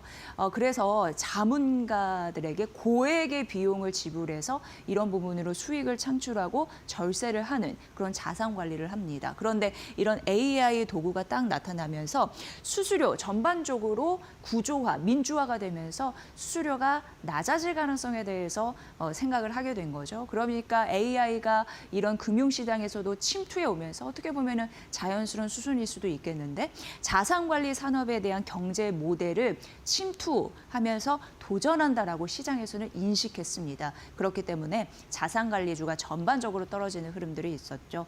그런데 최근에 이러한 흐름들이 소프트웨어 업종이 AI가 침투하면서 공포감에 휩싸인 약간 매도 분위기가 좀 유사한 패턴이다라고도 분석이 되더라고요. 물론 이러한 부분을 보면서 너무 과잉 매도다라는 반응도 일부 있었습니다.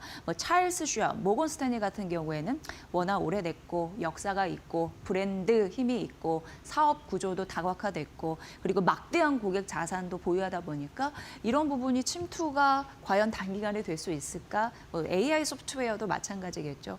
그래도 차츰차츰 변화하고 있는 시대에서 한 번쯤은 우리가 생각을 해봐야 되고 미리미리 좀 대비를 하고 또 투자자 입장에서는 투자도 이런 쪽으로 심혈을 기울여 보는 게 어떨까라는 의미에서 가져와 봤습니다. 그렇다면 AI 소프트웨어의 매도 패턴과 자산 관리주의 매도 공포에 대한 심리가 비슷하다라고 말씀드렸는데 마침 JP모건에서 소프트웨어주 관련해서 AI 공포 너무 과도하다라는 입장의 리포트가 나와서 골자만 좀 말씀드리면 역사적인 급락 이후 반등의 여지는 충분하다라고 좀 언급을 했더라고요. 그러니까 AI로 인해서 단기적으로 시장에 침투해서 그걸 다 뺏어나가는 거 그거는 과도한 우려다라고 얘기를 했고요. 결과적으로 이런 극단적인 변동성에 휩싸여서 AI 소프트웨어 관련주가 쭉 떨어졌지만 결국은 순환매의 계기로 맞아떨어질 것이다라고 얘기를 했습니다. 그러면서 당연히 소프트웨어 이런 부분에서는 반등의 기회를 노려라. 비중 확대. 이제 많이 좀 떨어졌으니까요. 이런 얘기 나오는 것 같습니다. 과도하게 하락한 이후 자금이 재유입될 가능성이 있다라고 했으니까 이 시그널도 잘 포착해 보시길 바랍니다.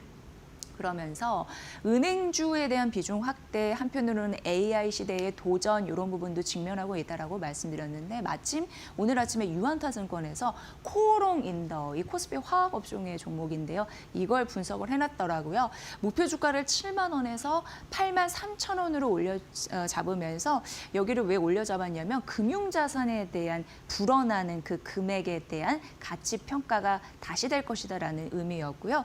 오늘 은행주 이런 부분이 신고가 많이 갔기 때문에 그 가치가 오르면서 기업이 오를 수 있는 괜찮은 그런 느낌이 들어서 가져와 봤습니다.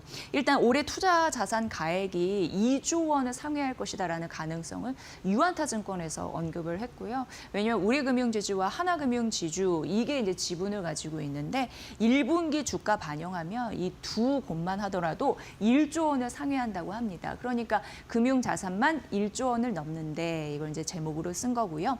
앞으로 교환사채 활용 등 여러 가지 고이자, 순차입금 이런 부분을 축소를 한다면 기업 가치도 재평가받을 가능성이 있다라고 언급을 했더라고요. 이런 금융자산 가치에 대한 가치 증대 평가액 부분만 아니라 올해 실적도 순항할 것이란 전망이 나왔습니다. 왜냐하면 지금 실적 시즌이기 때문에 이런 부분 관심 있으시죠? 올해 영업이익이 1,945억 원으로 예상이 되면서 작년 구조조정 여파가 있었는데 그 이후에 한 70% 가깝게 성장할 가능성이 있다고 합니다. 앞으로 은행주 이런 부분도 눈여겨보시면서 이를 지분으로 가지고 있는 그런 종목들의 흐름들도 같이 올라갈 수 있을까 관전 포인트로 함께 살펴보면 좋을 것 같다라는 의미에서 말씀드렸으니까 그 부분도 참고해 보시면 될 것 같습니다. 오늘 시장에서 하루 만에 역전의 반전의 드라마를 써낸 종목이 있으니 바로 에이프릴 바이오 되겠습니다. 어제는 정규장에서 15% 종가를 형성하면서 급락 마감을 했었죠. 근데 이유는 일부 임원이 보유 주식을 장내에 매도하는 그런 공시를 냈기 때문입니다. 이걸 시장에서 어떻게 생각을 했냐면 지금 뭐니 해도 임상 결과 발표를 앞두고 있는데 뭔가 잘못 틀어진 것이 아닌가 이렇게 인식을 했었죠. 그래서 매물 압박이 있었습니다. 그런데 미국의 바이오텍인 에보뮤의 긍정적인 이벤트 소식이 나왔습니다. 바로 아토피 피부염 AD라고 하는데 임상 2상 성공 소식이 발표가 됐거든요. 근데 에보뮤하고 어떤 관계가 있느냐라고 보면 에이프릴 바이오 같은 경우에는 24년 6월에 기술 수출 계약을 맺었습니다. 바로 신약 후보 물질 관련이었는데 아토피 피부염 관련이었죠. 그리고 자체 개발 독자적인 그런 플랫폼이 있습니다. 그 기술에 대한 기여도가 높았기 때문에 에보뮤이 이번 임상 2상 성공하는데 큰 발판이 돼줬다. 이런 부분으로 남긴 거죠. 그래서 하루 만에 상한가 쭉 간 오늘 흐름들 나타났습니다. 오늘 아침에 한국투자증권과 DS증권에서는 목표 주가를 10만 원으로 한 곳은 올려 잡았고요. 상향한 거고 33,000원에서 10만 원으로 이렇게 급 올렸습니다. 그리고 한 곳은 10만 원을 유지했습니다. 그러면서 제목에 딱 보니까 우리가 그렇게 얘기했지, 잘 될 거라고 얘기했지 이런 느낌으로 썼더라고요. 어쨌든 33,000원에서 10만 원으로 올린 국내 증권사의 의견을 보면은 임상 성공 확률을 대폭 올려잡았습니다. 기존에는 14%였는데 이제 65% 가깝게 올려잡았고 이러면서 아토피 피부염의 가치를 확 높였는데요.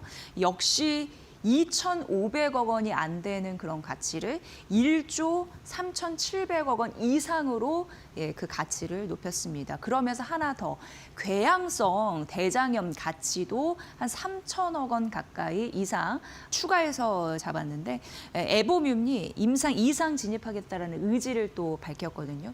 결과적으로 이번에 에보뮤이 아토피 피부염 임상 2상 이런 부분에 긍정적인 소식을 가져다 주면서 자체 플랫폼 APR 바이오의 자체 플랫폼 기술에 대한 긍정적인 시각이 생겼습니다. 그러면서 차세대 신약 기술 개발에 대한 그런 모멘텀도 강화가 되면서 긍정적인 흐름들이 있습니다. 상한가 풀리지 않고 현재도 편안한 흐름을 이어가고 있는데 목표 주가 10만 원 올린 두 증권사의 이슈, 전략 이런 부분도 참고해 보시면 될 것 같습니다. 외국계 증권사에서 K 반도체에 대해서 다리를 걸었습니다. 그래서 잠시 좀 언급을 해드리겠습니다. 일단 CLSA의 의견이었고요. 지금 K반도체 차익 실현 의견을 우리는 지속해서 내겠다. 이렇게 얘기를 했습니다. 그러면서 삼성전자, SK 하이닉스를 얘기를 했는데 일단 가격이 올랐다라는 것에 집중을 하더라고요. 그리고 모멘텀 괴리 이런 부분도 언급을 하면서 조정 가능성이 높아지고 있다. 그러니까 결과적으로 뭐 투자자들이 반대를 하건 말건 일단 가격적인, 그러니까 기술적인 리스크가 있다라고 얘기를 했습니다. 지금 목표가 15만 원에서 16만 원, 지금 거의 현재가가 올라온 상황인데 50일 이평선 부근에서 재진입을 노릴 것 이렇게 삼성전자는 언급을 했고요. SK하이닉스 목표가 80만 원이고 원이거든요. 그런데 CLSA의 초과 달성 이후에 모멘텀이 둔화되고 있다라고 하면서 신규 매수 매력이 줄고 있다라고 하면서 50일 이평선까지 조정을 예상한다라고 언급을 했습니다. 이게 이제 CLSA의 K 반도체의 다리를 건 그런 리포트 내용 말씀드렸고요. 오늘 아침에 뭐 큰 문제가 있나 싶어서 찾아봤더니 교보증권에서는 오히려 SK 하이닉스 목표 주가 상향했습니다. 그래서 이 부분까지 좀 언급드리면 120만 원으로 올려 잡았는데 주주가치 증대에 대한 기대감이 있다라는 부분과 더불어서 삼성전자는 투자 의견 그리고 목표가 유지했거든요. 22만 원입니다. 이유는 원스톱 메모리 이런 부분에서 긍정적인 점수를 줬습니다. 아직까지 크게 흔들리지 않았고 일단 일부분 브레이크 건 외국계 증권사의 리포트가 나왔다라는 소식 우리는 그런 매도 포인트를 잘 알기 때문에 이런 의견까지 전해드렸습니다. 한국투자증권에서 좀 의미 있는 리포트를 내서 이 부분 좀 소개해드리면 좋을 것 같아서 가져와 봤습니다. 그러니까 카메라 모듈이 휴머노이드 로봇 산업을 만났을 때 이 둘의 궁합은 어떨까? 이런 관점에서 들어보시면 될 것 같고요. 지금 카메라 모듈 산업 같은 경우에는 구조적으로 성장하는 데 있어서 약간 브레이크가 걸린 상황입니다. 그래서 성장 둔화 구간에 진입했다라는 걸 느끼시는 부분도 있을 텐데 왜냐하면 스마트폰 교체 주기가 좀 장기화되고 있는 상황이고요.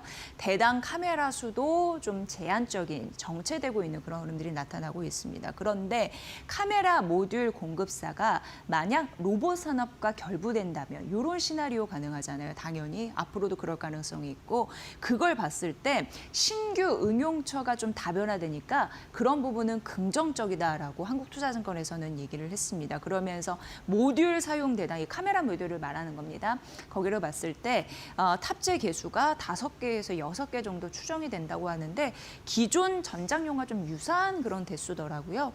그럼에도 불구하고 지나친 낙관은 금물이라고 얘기를 했습니다. 이걸 좀 잘 보셔야 되는데 전략 고객사 여러분 아시겠죠? 올해 기존에는 그 전기차용에서 올해 휴머노이드 라인으로 전환을 하겠다라고 공식화했습니다. 그러면서 연간 1년에 만들어낼 수 있는 생산 능력 대수 이런 부분을 봤을 때 최대 400만 대까지 장기 목표로 제시를 했거든요. 그런데 시장에서는 실제 좀 보수적으로 보고 있다라고 한국투자증권에서는 얘기하더라고요. 그러니까 실제 판매량을 추정해 봤을 때 그 데이터를 일단 보면 올해는 1만 대에서 3만 대 정도가 될 거고요. 지금 이제 초기 국면이니까 사실 뭐 로봇은 잘 만든다고 하더라도 내년에는 10만에서 최대 50만 대까지 밴드가 좀 있고요. 28년 같은 경우에는 100만 대에서 200만 대까지 이렇게 좀 보수적으로 시장에서는 해석을 합니다. 그래서 고객사 같은 경우에는 400만 대라고 얘기를 했지만 실제적으로 그거보다는 못하게 좀 만들 것이다라는 가능성이 있는데 다음 페이지에서 만나보면은 그래서 이제 산정된 게 휴머노이드 향 그쪽으로 들어가는 카메라 모듈을 계산을 해야지 카메라 모듈 관련한 그런 관련주를 우리가 투자할까라는 계산이 나오는 거잖아요. 그거를 또 친절하게 분석을 해놨습니다. 그걸 봤을 때 두 가지 시나리오로 보시면 됩니다. 첫 번째는 기본. 두 번째는 잘 될 때. 첫 번째 기본으로 봤을 때 올해는 28억, 내년에 278억, 그리고 28년에 2,781억 원이고 그리고 이거를 좀 시장이 굉장히 좋았을 때, 업종이 좋았을 때도 보면은 이런 좀 차이가 있습니다.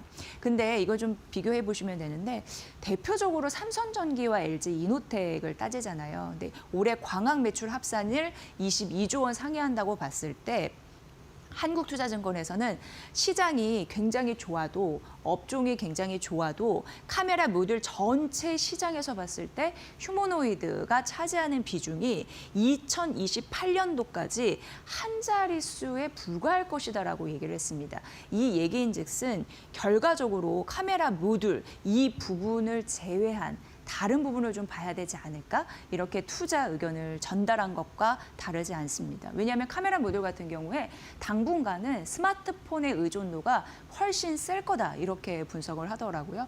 물론 캐시카우의 역할은 있습니다. 폭발적인 수요는 아니어도 교체에 대한 수요 그런 부분을 좀 견조하게 것이기 때문에 캐시카우 역할은 하더라도 드라마틱하게 뭐 커질 것 같은 느낌은 아니고 휴머노이드 같은 경우에도 한 자릿수 성장 28년도까지에 그칠 것으로 보이니 당분간 성장 모멘텀은 뭐니 해도 카메라 모듈 밖에서 찾아야 된다라고 얘기를 했습니다.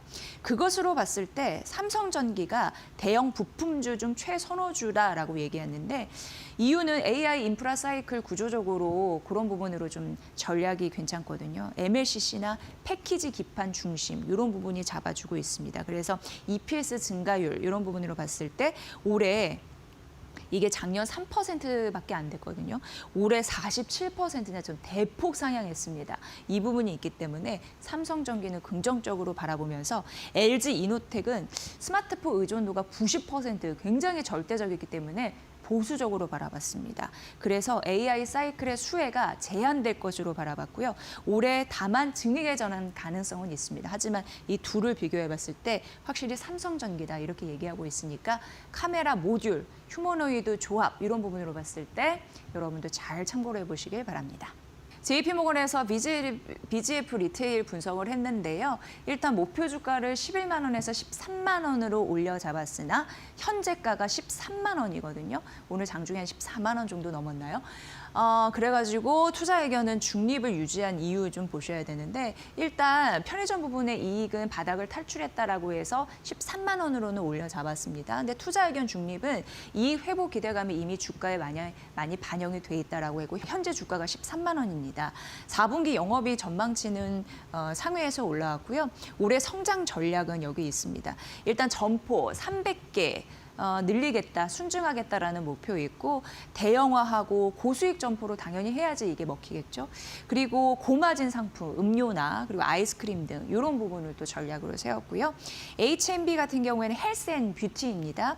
해외 인기 상품 이런 부분을 잘 버무리면서 신성장 카테고리를 육성하겠다라는 의지. 이게 성장 전략이니까 앞으로 전략 짜실 때 좀 보셔야 될 것 같습니다. 그러면서 외국인 관광객 매출이 확대가 될 수 있을지 주목하라고 했습니다.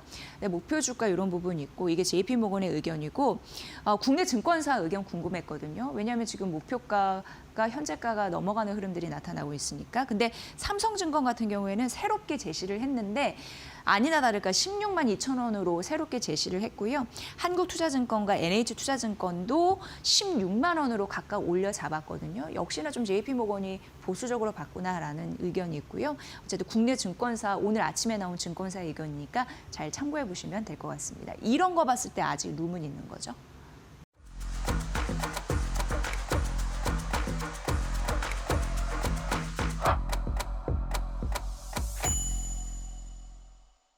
마이크론이 9% 넘게 급등한 흐름들이 있었는데요. CFO의 발언이 그동안에 HBM4에서 탈락한 것이 아니야라는 루머를 일축해줬다라는 반응 때문에 오른 게 아닌가라는 생각을 합니다. 일단 뭐라고 얘기했냐면 HBM4와 관련해서 대량 생산 진입과 상업 출하가 이미 시작이 됐다라고 얘기를 했습니다. 벌써 팔리고 완판 이런 예상까지 하게 하는 그런 대목이고요. 수요가 폭발하고 있는 상황인데 공급은 부족하기 때문에 이런 흐름들이 이어지고 있고 올해까지 공급량은 여전히 지속이 되겠다. 마이크론 관련 이슈입니다. 그런 전망을 하게끔 만들었습니다. 당연히 서버 관련해서 수요가 확대하다 보니까 메모리 저장 장치나 아니면은 저전력, 고효율 메모리 이런 쪽에서 상대적으로 수요가 굉장히 많이 붙겠죠. 그런 흐름들이 있고요.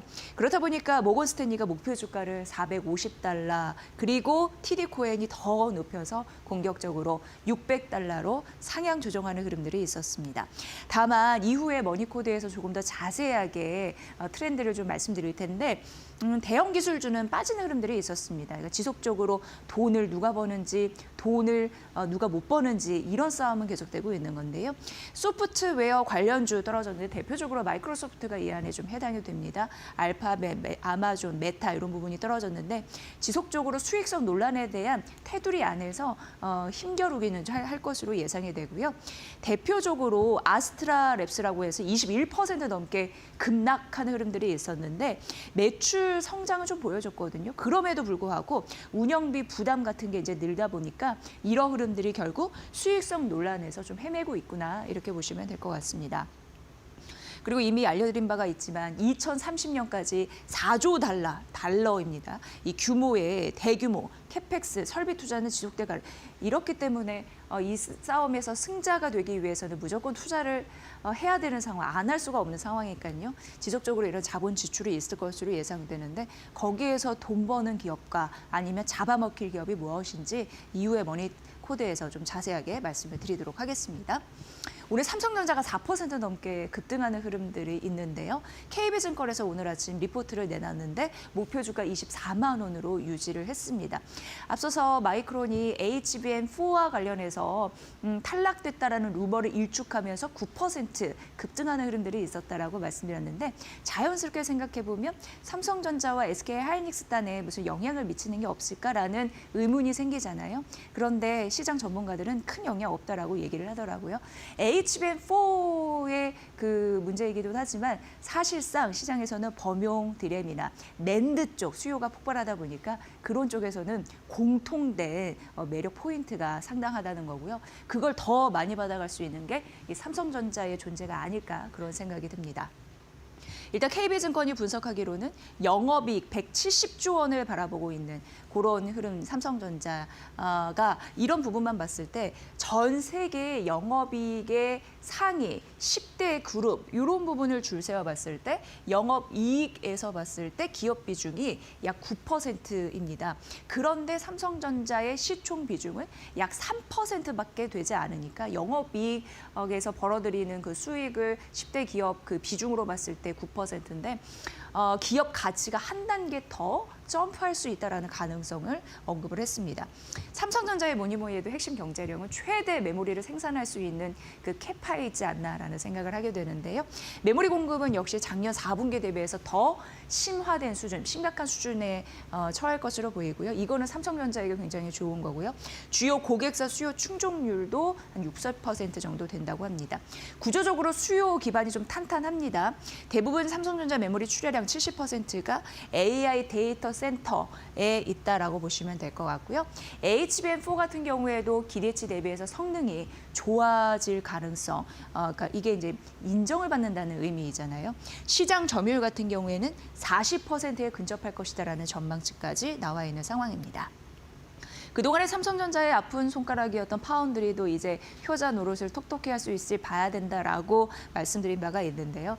이 테슬라 고객의 비중은 늘 것으로 보이는데 일단 매출 비중이 내년 3%에서 2029년에는 20% 그리고 더 뜁니다. 31년도에는 30%로 비중이 커질 것으로 보이고 이 자체만 보고 보면 파운드리 전체 매출 중에 한 3분의 1 고객사가 테슬라 비중이 되지 않을까라는 그런 분석 데이터도 나온 상황이고요. 파운드리 구조 같은 경우에는 수주 같은 경우에는 1년 사이에 거의 100% 늘 가능성 있으면서 작년 적자였습니다. 7조 적자에서 내년 턴 어라운드, 흑자 전환 이런 기조를 맞을 가능성이 커졌다라는 부분에서 목표 주가 24만 원에 그리고 향후 가치 상승에 대한 요인 분석해드렸으니까 참고해 보시면 될 것 같습니다. 오늘 은행주, 오늘 뭐 줄줄이 52주 신고가 어제 이어서 났던데요. JP모건에서 한국 주식시장의 은행주를 분석을 했습니다만 그래도 약간 짜게 보수적으로 느껴지는 부분이 있었습니다. 그래서 기업은행, 뭐 BNK금융, IM금융 그리고 카카오뱅크 사실 이런 기업들이 오늘 대부분 52주 신고가를 기록을 했는데요. 중립으로 제가 써놓은 이 종목만 하더라도 현재 주가 대비 목표가가 좀 낮을걸요. 이런 부분 좀 잘 비교 분석해서 보시면 될 것 같고요. 일단 비중 확대, 그러니까 최선호주의 순서는 JP모건에서 KB금융, 우리나라를 리딩하는 뱅크이다 보니까 프리미엄을 볼 수밖에 없겠죠. 18만 원, 그리고 신한지주 그 다음에 있는 그 선호주입니다. 12만 원, 하나금융 그 다음인데 14만 원 이렇게 제시를 했습니다. 어쨌든 세 종목 다 오늘 52주 신고가 기록했고 여기 중에 카카오뱅크를 제외하고 모두 52주 신고가를 기록했다라는 점, 비중 확대에서 가장 최선호주 탑픽은 KB금융이라는 점 말씀드리고요. 실적 괜찮았고 주주 강 강화 이런 부분이 좀 확대가 되면서 긍정적으로 바라봤습니다. 그러면서 JP모건에서도 본격적으로 밸류에이션 그 가치를 재평가해야 된다라고 언급을 했는데 지금 대형 금융지주의 순자산 비율을 보면은 1배가 안 되거든요. 근데 1배 이상이 돼야 된다라면서 높여 잡았다라는 부분 말씀드리고요. 은행주는 뭐 코스피 대비해서 2월 들어서 훨씬 아웃퍼폼 시장 수익률 대비해서 좋은 흐름들은 나타나고 있고 4분기 실적에서 보여줬습니다. 올해 EPS 주당 순이익 같은 경우에도 최대 13% 성장할 가능성이 언급이 되고 있는 상황이고요. 그렇기 때문에 대형 은행 ROE 중요하잖아요. 자기자본 이익률. 얼마나 이익을 벌어들일지 이거 같은 경우에도 올려잡았습니다. 그 수치 또한 여기에 적어놨습니다. 역대급 주주 환원 정책도 예고가 됐고 실행됐던 바 있고 앞으로 할 예정 이런 부분인데 올해 상반기만 두고 보더라도 총 주주 수익률 같은 경우에 올해 추가적으로 더 상승할 것이다. 작년에 비해서 이런 데이터도 JP모건에서 얘기한 바가 있고요. 자사주 매입 확대 계속적으로 보셔야 될 것 같습니다. 이미 KB금융은 1조 2천억 원 매입했었고 신한지주 발표했었고 하나금융 역시 이런 계획이 있습니다. 7천억 원, 4천억 원. 대부분 자사주 매입했거나 소강 예정이거나 이런 부분이니까 앞으로 이어질 가능성 보셔야 될 것 같고요. 결국 또 올해 배당소득 분리 과세에 대해 시행이 된다면 점점 배당을 늘리기 위한 그런 기업들의 활동, 계획 이런 부분이 있다면 개인 투자자들의 실질 배당 수익률 또한 올라갈 가능성이 있기 때문에 긍정적으로 바라봤습니다. 오늘 대부분의 대형 금융 지주들 52주 신고가 기록했다는 점 어제에 이어서 긍정적인 패턴이 좀 지속적으로 나오고 있다는 점 말씀드립니다. 오늘 코스피가 사상 최고치를 쓴 데에는 삼성전자와 SK 하이닉스 투톱의 역할이 상당한데 여기 오늘 설명들이 AI 에이전트 시대에 투자할 만한 동력 이런 데에도 핵심 포인트가 있으니까 잘 들어보시면 될 것 같고요. 뒤에 공개를 해드리도록 하겠습니다. AI 에이전트 시대가 시작이 됐고 우리는 이것을 경험을 하고 있는 상황이 앞으로 더 많이 경험할지도 모릅니다. 그래서 여기에 투자 포인트가 많이 숨어 있더라고요. 잘 보셔야 될 것 같고요. AI 에이전트가 뭔가라고 봤을 때 에이전트는 쉽게 얘기해서 대리인입니다. 그러니까 AI가 인간, 사람을 대신해서 작업을 수행해주는 정말 똑똑한 비서다. 이렇게 보시면 될 것 같고요. AI 에이전트 자체적으로 모델 같은 경우에는 끊임없이 학습하고 반복하고 그러면서 어떻게 보면은 적응해서 지속적으로 업그레이드 되는 형태 이렇게 보시면 될 것 같습니다. 그러니까 예전에는 대답하는 A였다면 행동하는 AI 개념으로 보시면 되는데 챗봇, 우리가 생각해보면 2022년도 11월이었습니다. 이때 챗 GPT가 세상에 공개가 되면서 지금까지 많은 분들이 쓰고 계실 텐데요. 하지만 써보신 분은 아시다시피 행동하는 AI까지는 오지는 않았던 것 같습니다. 그러니까 자료를 서치해주고 정리해주고 보고서 같은 경우에는 초안을 작성해주고 이미지는 생성해주고 이런 단계까지는 하는데 더 딥하고 더 뭔가를 해주는 그런 느낌은 아직 없죠.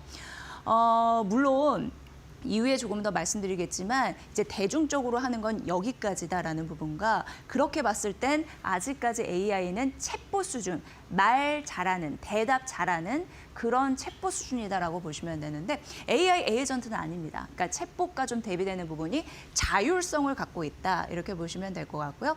그럼 AI 에이전트는 AI 발전 단계에 몇 단계에 해당될까 궁금하신 분들을 위해서 갖고 왔는데 젠슨항 CEO가 CES 2026 말고요. 올해 말고 1년 전에 CES 2025에서 AI 발전 단계를 크게 5가지로 제시를 했습니다. 1단계 그리고 2단계는 인지형 AI였고요. 3단계는 생성형 AI였고요. 요즘에 우리가 많이 언급하고 있는 피지컬 AI는 5단계입니다. 그런데 생성형 AI 3단계, 피지컬 AI가 5단계라고 했는데 그 가운데에 한 4단계 정도가 AI 에이전트가 되겠다 이렇게 보시면 될 것 같습니다. AI 에이전트는 사실 형태, 몸은 없습니다. 하지만 피지컬 AI는 몸이 있는 거죠. 몸은 없는데 피지컬 AI의 뇌 역할을 수행한다. 그래서 4단계 정도로 보시면 될 것 같습니다. 그 역할을 수행하니까 그래서 5단계로 봤을 때 한 4단계 그 다음 넘어선 게 피지컬 AI다. 이렇게 좀 정리를 해드릴 거고요. 사실 우리가 CES 2026에서 현대차의 로봇 아틀라스를 보고 굉장히 충격을 받고 노사에서도 갈등이 심해졌던 건 바로 여기에 있습니다. 현대차의 아틀라스 공개 이후 피지컬 AI가 주목받았던 이유 생산성을 극대화할 수 있는 그런 역량이었거든요. 그러니까 24시간 사람은 좀 쉬어야 되는데 로봇은 지속적으로 일할 수 있는 거고 그리고 좀 어려운 거 그러니까 좀 그런 작업들 비생산적인 사람이 느끼기에 그런 부분 로봇은 다 할 수 있으니까 이런 부분에서 생산성을 극대화하는 피지컬 AI가 조금 더 눈여겨보는 그런 대목이었는데 역시 에이전트 AI 역시 인간의 생산성을 극대화해주는 그런 필요 조건이 있다라는 부분 중요합니다. 올해 기업 같은 경우에는 이 AI 에이전트를 도입할 확률이 높고 앞으로도 그렇게 될 가능성이 큽니다. 그래서 시장 조사 업체 가트너 같은 경우에는요. 올해 말까지 기업용 앱입니다. 기업용 앱 40%의 작업에 좀 특화된 AI 에이전트가 이제 들어갈 것이다, 탑재될 것이다라는 부분에서 작년 5% 미만이었는데 8배 이상으로 성장할 것이다라고 언급이 됐습니다. 사실 작년이었습니다. AI 에이전트의 해이다. 시장은 명명했지만 기업들은 그러니까 초기 단계였기 때문에 그렇게 사용은 많이 안 했고 올해 좀 이런 흐름들이 폭발적으로 생기지 않을까라는 느낌 드는 상황이고요. 리서치 기관 대부분 좀 차이는 있습니다만 그래도 공통적으로 얘기하는 부분이 연간 한 최대 50%까지 고성장 가능성이 있다라고 언급했으니까 이 부분도 챙겨보시면 될 것 같고요. AI 에이전트 지금 기업들도 발빠르게 준비를 하고 있는 곳이 상당한 걸로 알고 있습니다. 근데 대표적으로 우리가 느낌적으로 봤을 때 오픈 AI와 최근 정말 시장에 돌풍을 일으켰던 엔트로픽이 대표적으로 AI 에이전트 시대에 준비를 하고 좀 모델을 보여주고 있는 곳이다라고 보시면 됩니다. 오픈 AI는 챗 GPT로 유명한 곳인 거 잘 아실 텐데 AI 에이전트 관련해서는 오퍼레이터 이런 부분을 출시를 했습니다.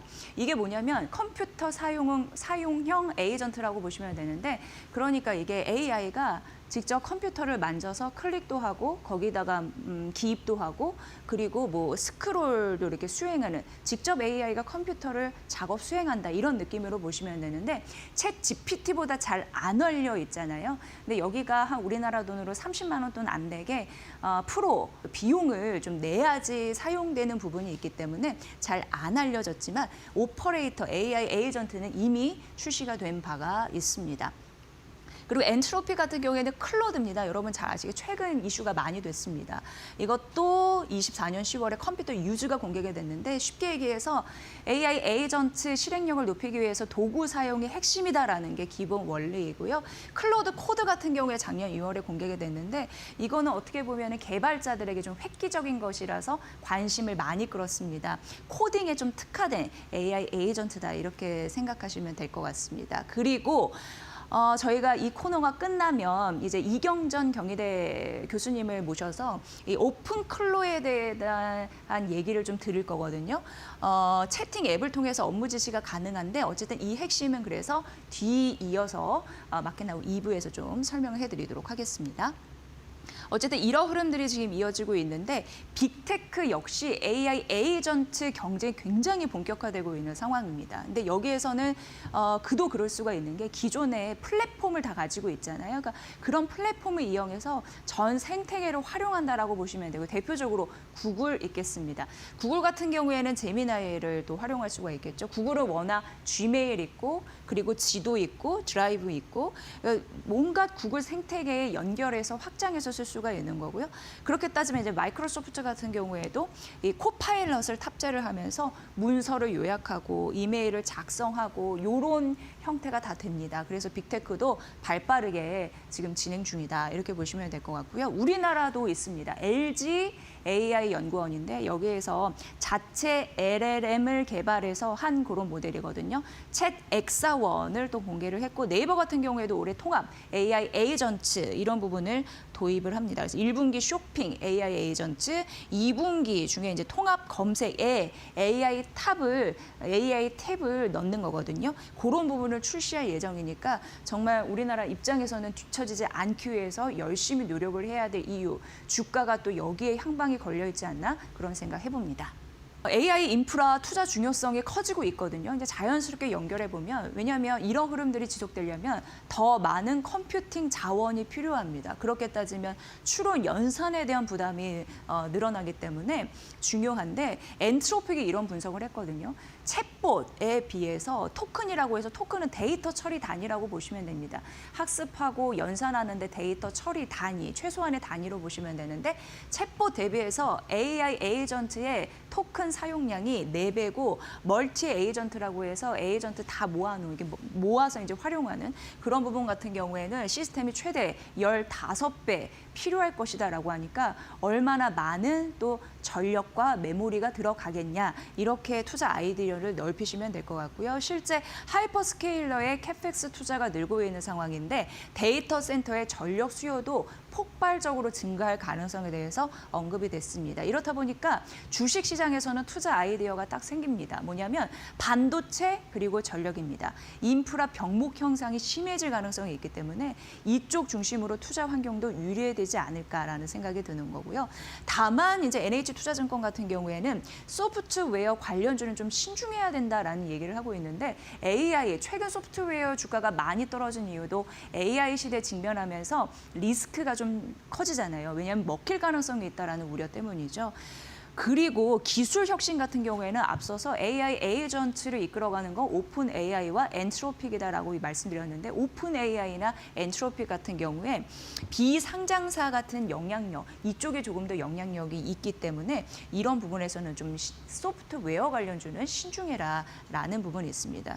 엔트로픽 비상장사의 영향력 이런 부분 얘기하는 거고요. 다만 소프트웨어 내에서는 보안 기업 굉장히 중요한데 그런 부분은 주목하라라는 얘기를 했고요. 그래서 상대적으로 하드웨어의 선택지가 안정적일 것이다 이런 얘기를 했습니다. 그래서 오늘 뭐 삼성전자와 SK하이닉스가 뛰지만 AI 에이전트 시대에 더 부각을 받을 수 있거든요. 삼성전자, SK하이닉스, LG 엔솔, 배터리 이런 부분에 중요하니까 한국전력 그리고 엔비디아 알파벳, 클라우드 플레이어, 몽고DB, 디지털오션 홀딩스 이런 부분이 AI 에이전트 시대에 주목받을 수 있는 기업이다라고 언급이 됐으니까 NH투자증권 리포트도 관심 있게 보시면 좋을 것 같습니다. 꽤 흥미롭게 저는 오늘 아침에 봤습니다.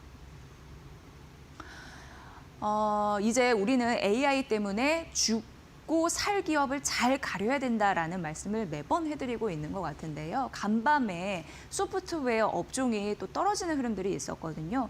그래서 앞서서 말씀드린 게 소프트웨어 업종은 다소 신중할 필요, 다만 보안 관련 기업은 괜찮다라고 NH투자증권에서도 말한 듯합니다. 세일즈포스, 서비스나우, 어도비 줄줄이 떨어졌고요. 소프트웨어 섹터 관련한 ETF 있는데 이게 52주 고점 대비 30% 떨어지면서 약세장에 진입을 했더라고요. 근데 반대적으로 앞서서 좀 비슷한데요. AI 데이터 센터 관련주는 오르는 흐름들이 있었습니다. 특히 버티브 같은 경우에 24% 급등하는 흐름들이 있었는데 여기가 데이터 센터 관련해서 냉각 그리고 전력 관리하는 그런 업체이거든요. 매출 80%가 데이터 센터에 의존하다 보니까 극명하게 엇갈리는 그러니까 어떻게 보면은 AI 때문에 사는 기업이 대표적으로 이쪽이 되겠죠. 이 외에 캐터필러, GE 버노바 2층 같은 경우에도 올렸는데 AI 데이터 센터 건설 관련해서 산업재 섹터나 전력 장비주는 지속적으로 부각될 가능성이 있습니다. 결국 AI 에이전트 시대의 투자 포인트가 바로 이쪽에 있다라는 걸 좀 확실히 느끼게 해주는 그런 단서가 아닌가라는 생각을 해보게 됐습니다. 참고해 보시고요. 오리온이 오늘 14만 원까지 올라갔거든요. 급등, 갑자기 쭉 급등하는 흐름들이 있었는데 사실 그동안 국내 증권사에서도 오리온 계속 봐라라는 그런 얘기는 했었습니다. 오늘 목표 주가 시티에서 12만 원에서 16만 5천 원까지 올려 잡았는데 그리고 중립에서 매수로 좀 올린 흐름들이 시티에서도 있었는데요. 올해 영업이익이 좀 좋아질 것이다라는 얘기를 했더라고요. 그러니까 원재료비 부담이 좀 완화가 되고 그리고 영업일수 긍정적이고 러시아 법인 잘 되고 중국, 베트남, 춘절 이런 부분의 수요가 강할 것이다라는 가능성. 이게 어떻게 보면 1분기에 단기적으로 촉매, 주가 상승의 촉매자가 될 수 있다라고 얘기를 했습니다. 그리고 실적과 한 가지 더 주주 환원에 대한 의지가 강하다라는 얘기를 했는데요.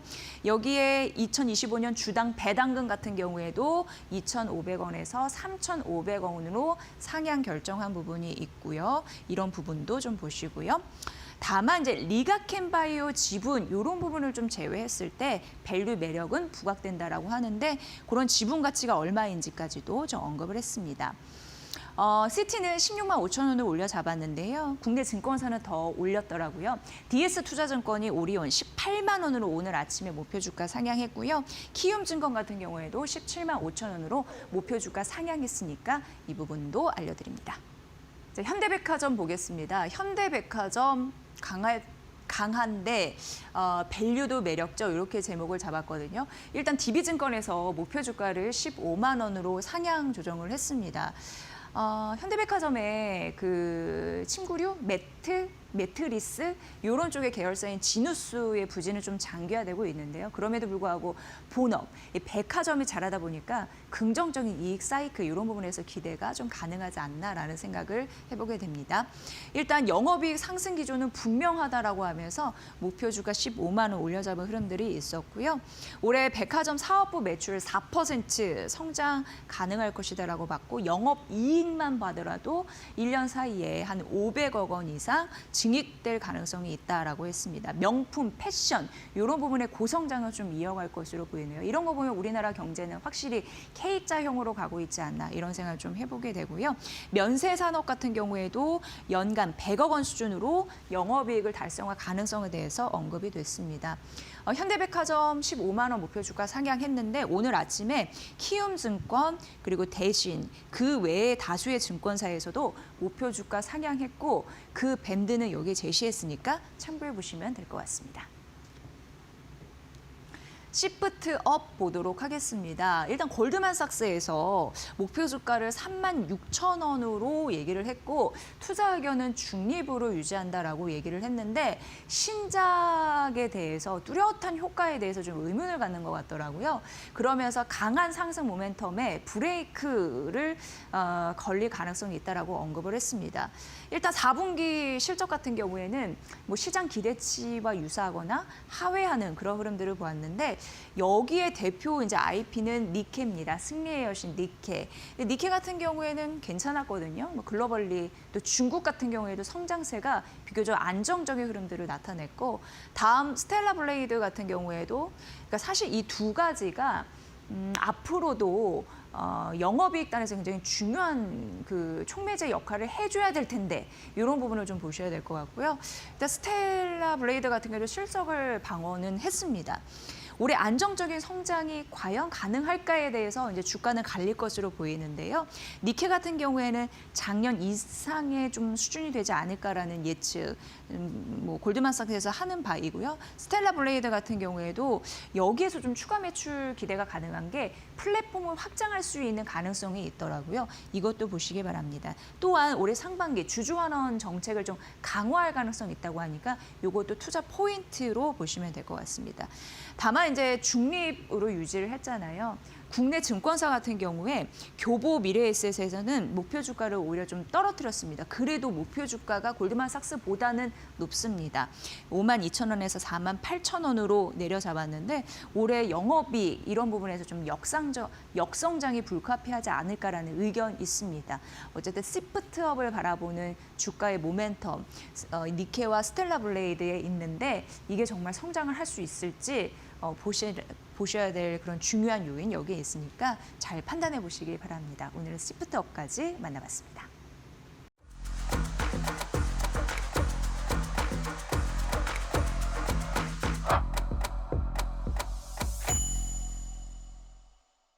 오늘 삼성전자가 18만 전자를 넘어섰습니다라고 말씀드렸습니다. 역대 최고가를 쓴 이유가 이쪽에서도 나왔는데 오늘 시장 전반적으로 숨을 고르는 와중에서도 상대적으로 탄력이 있을 수밖에 없는 이유가 바로 이런 이슈 때문이 아닌가라는 생각 하실 수가 있겠죠. 전 세계적으로 유명한 반도체 제조, 장비, 검사 장비 업체 어플라이드 머티리얼즈가 시간의 주가에서 12, 13%까지 급등하는 흐름들이 있었습니다. 이 소식 접하고 나서 전반적으로 반도체 부품이나 장비주가 시간의 거래에서 오르는 흐름들이 연출이 된 거거든요. 어떤 의미가 있냐면 긍정적인 앞으로의 가이던스를 제시를 했습니다. 일단 실적 괜찮았고 또 올해 반도체 장비 사업 부분에 20% 이상 강력하게 성장할 것이다라는 그런 메시지도 전했고요. 올해 반도체 산업 매출이 1조 달러에 도달할 것이다라고 전망되는 상황에서 상저하고라는 거죠. 그러니까 상반기보다는 하반기가 조금 더 부풀 가능성이 있다라는 가능성 언급했는데 그 얘기인즉슨 하반기에 더 수요가 집중된다는 겁니다. 그래서 상반기 대비해서 하반기 더 치고 올라갈 수 있음을 명시를 했습니다. 2분기 매출 전망치 역시 전 분기 대비해서 9% 성장 가능성 이런 부분을 언급을 했습니다. 그렇다 보니까 반도체 전반적으로 부품 장비주들이 이 영향을 받을 수밖에 없는 상황이고요. HBM 관련해서도 이슈가 있었는데요. 여기에 소재 증착이나 식각 장비, 반도체 장비단에서 볼 이슈가 있으니까요. 수요가 크게 증가할 것이다라고 언급을 했습니다. 그래서 5억 달러 규모의 재고를 선제적으로 확충한다라는 부분도 우리가 확인할 수 있었고요. 시스템 제도 능력 이런 부분으로 봤을 때 과거 대비 2배 가까이 확대가 된다라는 메시지 또한 우리가 확인할 수가 있었습니다. AMMT 그러니까 어플라이드 머티리얼즈 같은 경우에는 삼성전자와 꽤 끈끈한 그런 관계를 맺고 있습니다. 그리고 7조 원 규모의 R&D 그런 반도체 장비 쪽으로 연구하고 공조 개발하고 그렇게 좀 끈끈하게 묶여 있는 상황인데 삼성전자에 대해서도 말을 했단 말이죠. 내년까지 강력한 성장 모멘텀을 유지해 나갈 것이다라고 언급했는데 사실 어떻게 보면은 이런 부분에서 삼성전자의 수요가 막강할 수 있을구나라는 걸 다시 한번 확인했기 때문에 조금 더 수요가 붙은 원인이 오늘 여러 가지 이슈 중에서 있지 않을까 이런 생각을 해보게 됩니다. 어쨌든 어플라이드 머티리얼즈 시간의 거래에서 12, 13% 급등했다라는 이유가 굉장히 중요하고 결정적인 그런 또 동력이 되지 않을까라는 생각해보면서 다음 페이지에는 시장에서 AI 시대를 맞으면서 좀 고꾸라진 원인이었거든요. 그러니까 어떻게 보면 양축에서 좀 팽팽히 엇갈리고 있는 그런 공격들 이런 부분이 뭐가 있는지 살펴보도록 하겠습니다. 일단 시스코 시스템즈와 엠노빈 이 두 종목을 우리 시장에서도 좀 잘 봐야 되는 이유는 AI 산업에서 AI 투자에 대한 지금 올인을 하고 있는 상황인데 AI에 혹시 다른 여타 산업들이 잠식되지 않을까라는 공포 때문에 좀 떨어지는 흐름들이 있다는 걸 알려드리고 싶어서 좀 두 종목을 대표적으로 가져와 봤습니다. 일단 시스코 시스템즈 12% 급락해서 마감됐는데요. 이걸 보면은 의미를 좀 파악할 수 있습니다. 일단 이 두 종목 다 실적이 나쁘지는 결코 않았습니다. 왜냐하면 역시 시스코 시스템즈 같은 경우에도 사상 최대의 분기 실적을 달성했거든요. 그런데 문제는 주가가 이렇게 밀린 이유는 메모리 가격 급등에 있습니다. 그러니까 삼성전자나 SK하이닉스의 호재인데 이런 부분 여타 메모리 가격 급등으로 인해서 이를 원재료로 하는 기업들 같은 경우에는 상당 부분 수익성 부담에 헤어나오지 못하고 있는 상황이다. 이렇게 보셔도 크게 틀리지 않거든요. 그래서 매출 총 이익률 전망치가 1년 사이에 한 130bp 정도 떨어질 것이다. 이런 전망치를 내놨는데 매출 총 이익률이라고 하는 것은 총 매출의 원가 이런 부분을 빼는 거거든요. 그러니까 원가의 부담, 메모리 가격이 급등하면서 이 부담이 상당 부분 있을 수밖에 없다라는 고충을 얘기한 것과 다름없습니다. 메모리 선구매 약정 73%를 확대했거든요. 그러니까 메모리 제조업체 같은 경우에는 갑 중에 갑이고 이걸 받아 쓰는 업체 같은 경우에는 이렇게 선구매 약정을 맺는 흐름들이 지속적으로 이어지고 있다. 이런 산업 한편의 일련의 모습을 얘기하고 있습니다. 그래서 AI 인프 인프라, 지금 살기 위해서는 투자를 엄청나게 이렇게 올인을 해야 되는데 그 대비해서 수익성이 과연 나올 수 있을까에 대해서는 물음표, 오히려 수익성이 떨어지지 않을까라는 우려 때문에 이렇게 실적이 잘 나옴에도 불구하고 미끄러졌다라고 보시면 될 것 같고요. 전반적으로 부품값이 오르면 하드웨어 기업 같은 경우에도 마진 압박에 시달릴 수 있음을 확인할 수가 있었습니다. RBC 캐피털이라고 해서 이런 분석을 내놨습니다. AI 인프라 지출 증가분 같은 경우에는 45%인데 이게 사실 연산 능력 이런 부분에 대해서 확대 이런 현상이 아니라 메모리 가격의 급등이 주 원인이다라고 얘기를 했거든요. 그러면서 D램과 HBM 가격 급등으로 인해서 이런 부분을 좀 언급을 했고요. 그리고 시장에서 지금 주목하는 이슈가 하나 있습니다. 뭐냐면 바로 알파벳입니다. 알파벳이 굉장히 이례적으로 100년물 채권을 발행했습니다. 이게 100년 동안 뭔가 채권을 발행해서 그것으로 자금을 조달한다라고 생각하시면 되고 그거에 베팅하는 부분도 있다. 이게 수요와 공급이 맞아야 되는 거잖아요. 굉장히 좀 이례적이고 예전에 거의 뭐 30년 전에 이렇게 IBM인가요? 그런 기업에서 100년물을 발행한 이후에 처음이니까요. 굉장히 이례적인데 이것도 되려는지 이게 어쨌든 시장에서는 이런 흐름이 나타나고 있다라는 겁니다. 결국 이걸 보면서 뭐 긍정적으로 평가할 수도 있겠지만 그러니까 알파벳 자체적으로는요. 하지만 시장에서는 장기 부채나 신용 리스크가 앞으로 좀 커지지 않겠느냐라는 거를 한편으로는 우려할 수 있는 시각이 있었다라는 점 말씀드립니다. 메모리 가격이 급등하면서 당연히 반도체는 단기 호재입니다. 그리고 인프라 장비 업체 이런 부분에서는 일단 뭐 수익성 압박이 있을 수 있다라는 가능성, 빅테크 같은 경우에도 비용 부담이 생길 수 있다라는 가능성 이런 부분 안고 간다라는 점에서 시스코 시스템즈가 우리에게 알리는 메시지는 좀 충분해 보였습니다. 그리고 다음에 이제 엠노빈인데요. 엠노빈이라는 주가도 20% 가까이 급락하면서 마감이 됐는데 역시 실적은 괜찮았습니다. 그럼에도 불구하고 AI가 확산되면서 경쟁은 심화되고 AI가 혹시 내가 맡고 있는 산업을 위축시키지 않을까 침투해서 그러니까 기존 산업을 좀 잠식하지 않을까라는 우려 때문에 이렇게 실적이 괜찮았는데도 불구하고 20% 급락했다라는 점을 말씀드립니다. 소프트웨어주였습니다. 앞서서는 메모리 가격 급등에 의한 수익성 악화에 대한 원인이 큰 틀이었고요. 두 번째는 소프트웨어주가 전반적으로 또 떨어지는 흐름들이 있었는데 앞으로 경쟁이 심화되고 산업을 AI에게 잠식되지 않을까라는 의미였다는 거 다시 한번 좀 말씀드리면서 지금 AI 투자 사이클이 진행이 되면서 그 실적을 지속적으로 좋게 낼 수 있을지 전반적으로 산업 전반적으로 재편이 일어나고 있다라는 중요한 이슈 의미 있으니까 보시고요. 이게 뭐 트럭 같은 운송 물류뿐만 아니라 금융 그리고 부동산 전반적으로 일어나고 있다라는 점도 다시 한번 말씀드리겠습니다.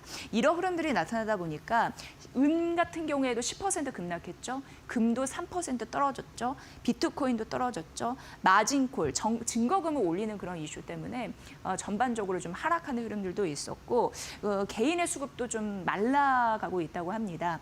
23년 이후 최저치를 보이면서 반발 매수가 떨어졌을 때 좀 들어오는 흐름들이 있어야 되는데 그런 매수가 들어오지 않고 있다라는 점이 있고요. 트럼프 대통령도 이란에 대해서 또 공격적인 발언을 해서 뉴욕 증시는 전반적으로 고꾸라졌습니다.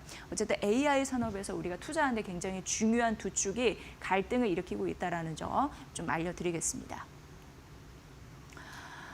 K 배터리 오늘 전반적으로 쉬어가는 흐름들 나타나고 있는데요. 역시 골드만삭스에서는 굉장히 좀 보수적으로 보는 흐름들이 있었고 일단 긍정적으로 바라보는 종목은 두 종목에 불과했습니다. 근데 LG화학과 삼성 SDI였는데 둘 다 41만 원이 목표 주가입니다.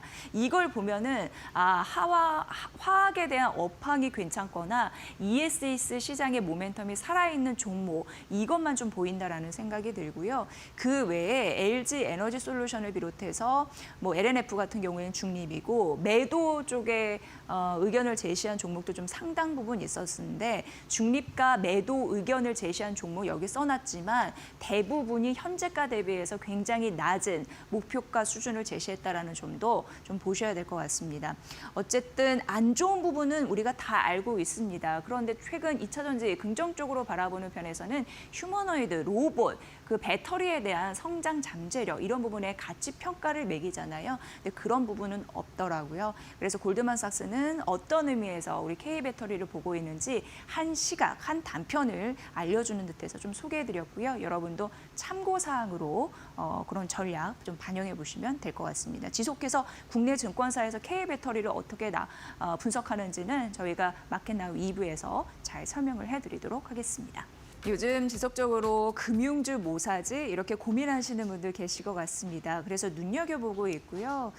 증권사에서 그리고 여타 전문가들이 어떤 종목을 얘기하는지 귀담아 듣고 있는 상황인데 오늘 아침에 상상해증권에서 한국금융지주를 분석을 했습니다. 그리고 또 다수의 증권사에서도 한국금융지주를 분석을 하더라고요. 일단 상상해증권에서는 한국금융지주 목표 주가를 34만 원으로 올려잡았습니다. 그러면서 역시나 업종의 최선호주이다, 탑페이다라고 언급을 했습니다. 두 가지 이유였습니다. 첫 번째는 금융주를 우리가 매수해야 되는 최근의 이유이죠. 주주환원 정책에 대한 강화, 포지션 그런 부분과 두 번째는 실적입니다. 그래서 그걸 나눠서 정해놨고요. 일단 첫 번째 주주환원 정책에서는 그동안 좀 밸류를 못 받았던 이유가 있었는데 그게 이제 해소가 되면서 본연의 가치를 살리지 않을까라는 기대감이죠.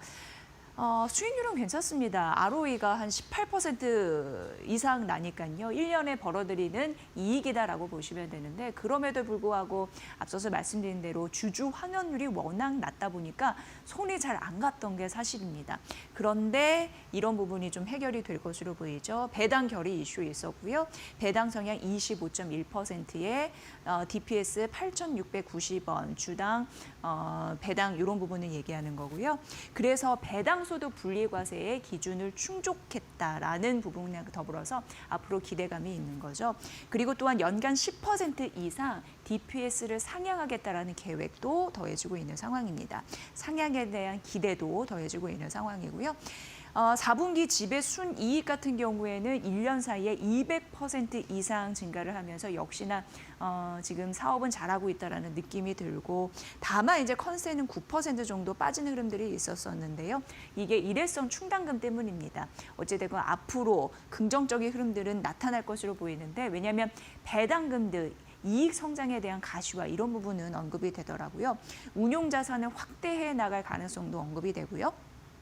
한국금융지주는 업계 최초로 종합투자계좌라고 해서 IMA, 잔고 이런 부분에 있어서 거의 2조 원 가까이 1조 9천억 원을 달성을 하면서 이자 수익도 만만치가 않습니다. 그게 또 성장을 견인할 가능성도 언급이 되고 있는 상황입니다. 앞으로 한국금융지주 이런 부분이 추가적으로 오를 수 있을지 관심 있게 바라보시면 괜찮을 것 같습니다. 두 번째 넘어가 보면요. 이제 보험주는 어떨런지 궁금해하실 것 같은데 JP모건에서 또 보험주를 분석을 했더라고요. 보도록 하겠습니다.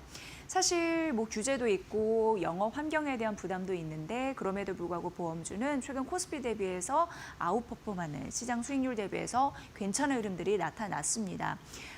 이제 20일부터 중요한 기점입니다. 실적 시즌 이런 부분을 우리가 느끼고 나면 앞으로 어떤 방향성을 더 탈지 알 수 있다라고 언급을 했는데 기업에서도 밸류업 시키기 위한 갖은 노력들 이런 부분 이제 기대돼서 최근 이제 매수세가 들어오는 거고요. 주주 환원에 대한 의지 이런 부분도 앞으로 실적 시즌 겪으면서 앞으로 주가가 나아갈 수 있는 핵심 모멘텀이다라고 언급을 했습니다. 중요한 거는 이 부분이겠죠. 일단 JP모건 같은 경우에는 삼성생명을 최선호주다라고 얘기를 했습니다. 삼성생명 오늘 52주 신고가 기록했습니다. 장중. 근데 삼성전자 지분 매각 이슈 있죠. 근데 삼성전자 지분 또 많이 올랐기 때문에 주가가 지분을 매각하면 엄청난 또 차익을 거둘 텐데 이걸 어디다 쓰든 앞으로 뭐 주주환원 정책에 쓴다든지 이러면 좀 또 뭐 거리가 있기 때문에 긍정적으로도 보아지는 것 같습니다. 그래서 추가적으로 어떤 카드가 주주환원 정책에서 나올 수 있을지 관심 있게 바라봐야 된다고 하면서 최선호주다라고 얘기를 했고요. 서울보증보험과 DB손해보험도 긍정적이라고 얘기를 했습니다. 밸류업의 모범이고 그리고 연 최소 2천억 원의 주주환원 예산이 정책이 될 것이다라는 얘기가 나오고 있고요. DB손해보험 같은 경우에도 장기 관점에서 긍정적이라고는 합니다. 이익 체력은 견조한데 일단 여기는 배당은 좀 보수적으로 보여요. 그래도 장기적으로 긍정적이라고 하니까 보험주 중에서는 탑픽 삼성생명, 그 다음은 서울보증보험, 그 다음에 DB손해보험 이렇게 되겠습니다. 다수 좀 보수적으로 보는 부분은 있습니다. 바로 삼성화재, 하나생명, 현대해상인데 근데 오늘 하나생명과 현대해상은 52주 신고가 같죠. 그런 흐름에서 요 세 종목도 보시면 될 것 같고요. 역시나 크게 이 차별화가 되는 부분은 배당, 주주 환원 정책에 대한 그런 느낌이었습니다. 그래서 주가 상승폭이 일정 부분 제한될 수 있음을 세 종목에서 가려놨으니까 이 부분도 잘 판단해 보시길 바랍니다. 카카오 실적 발표 이후에 다양한 의견이 나오고 있는 상황입니다. 카카오 같은 경우에는 뭐 목표 주가 올린 흐름들도 있고요. 목표 주가를 내린 흐름들도 있고 그렇습니다. 이후에 저희가 박주근 대표와 함께 카카오에 대해서 실적을 전격적으로 분석해 줄 예정인데요. 일단 미래에셋대우에서는 카카오 목표가를 내려잡았습니다. 82,000원에서 78,000원으로 내려잡으면서 매수는 유지한다라고 얘기를 했는데 이게 콘텐츠 쪽이 문제인 것 같습니다. 이 부진이 생각보다 좀 장기화되기 때문에 이 모멘텀 나름 좀 시급하지 않나라는 생각은 들고요. 플랫폼 쪽은 워낙 좀 마진이 있습니다. 그런데 플랫폼 회복세는 그래도 긍정적이라고 판단을 했습니다. 가장 중요한 거는 AI입니다. AI에서 네이버나 카카오나 빨리 성장 돌파구를 마련하지 않으면 뒤처질 텐데라는 걱정도 하시는 분 계실 텐데요. 미래에셋대우는 약간 돌려서 얘기를 했습니다. AI 서비스 지표를 확인을 해야지 모멘텀이 재정화될 것이다라고 얘기를 했고요. 카나나 같은 경우에는 3월 안드로이드나 iOS에서 둘이 동시에 이제 정식 출시될 거거든요. 그래서 이게 좀 잘 돼야지 카톡의 체류 시간을 중요하게 여기잖아요. 그래서 체류 시간이 좀 늘 가능성 여기에서 보고 있는데 그거는 정식 출시된 이후에 좀 확인을 해봐야 될 것 같습니다. 어쨌든 온 디바이스 AI에 대한 성장 모멘텀에 대한 의구심이 있으니 주가가 막 튀지 못하는 실적 발표 이후에도 이런 흐름 좀 나타나고 있는 상황이고요. 4분기 영업이익은 어쨌든 시장 컨센서스는 웃돌았거든요. 그리고 이 고마진 쪽 플랫폼 회복 긍정적이라고 얘기를 했는데 플랫폼 매출액 같은 경우에는 전망치보다는 좀 긍정적이었고 전년 동기 대비가 1년 사이에 17% 성장 흐름들은 있었습니다. 지금 미래에셋 같은 경우에 목표 주가 낮췄다라는 말씀을 드렸는데 목표 주가 올린 것도 물론 있었습니다. 삼성증권입니다. 73,000원으로 올렸습니다. 그런데 73,000원을 올려도 목표가 내린 미래에셋 대우보다는 좀 못한 그런 밴드이죠. 적자 자회사를 매각했을 때 수익성이 개선된다라는 의미였고요. 좀 목표 주가 상단을 바라보는 그런 증권사의 의견 궁금해서 봤더니 DB증권이었습니다. 여기서는 오픈 AI와 구글 협력 최근 많이 기사화됐습니다. 이것도 역시 이후에 조금 더 많이 풀어드릴 예정인데요. 이런 협력이 결국 실적에 기여하는지 확인이 좀 필요해 보입니다. 카카오. 과연 잘 갈 수 있을지, AI의 동력 잘 실행될 수 있을지 의문입니다. 잘 보시고요. 두산 에너빌리티 보도록 하겠습니다. 일단 올해에도 좀 재미를 볼까? 이거는 어떠한 증권사에서 그 제목으로 좀 썼더라고요. 그래서 그대로 좀 갖다 붙여봤고요. 일단 대신증권과 키움증권은 목표 주가를 올렸고 하나증권이 목표가에서는 제일 최상단 밴드를 제시를 했습니다. 그게 16만 5천 원이었습니다. 신규 수주 긍정적으로 바라봤는데 13조 원 이상을 제시를 했고요.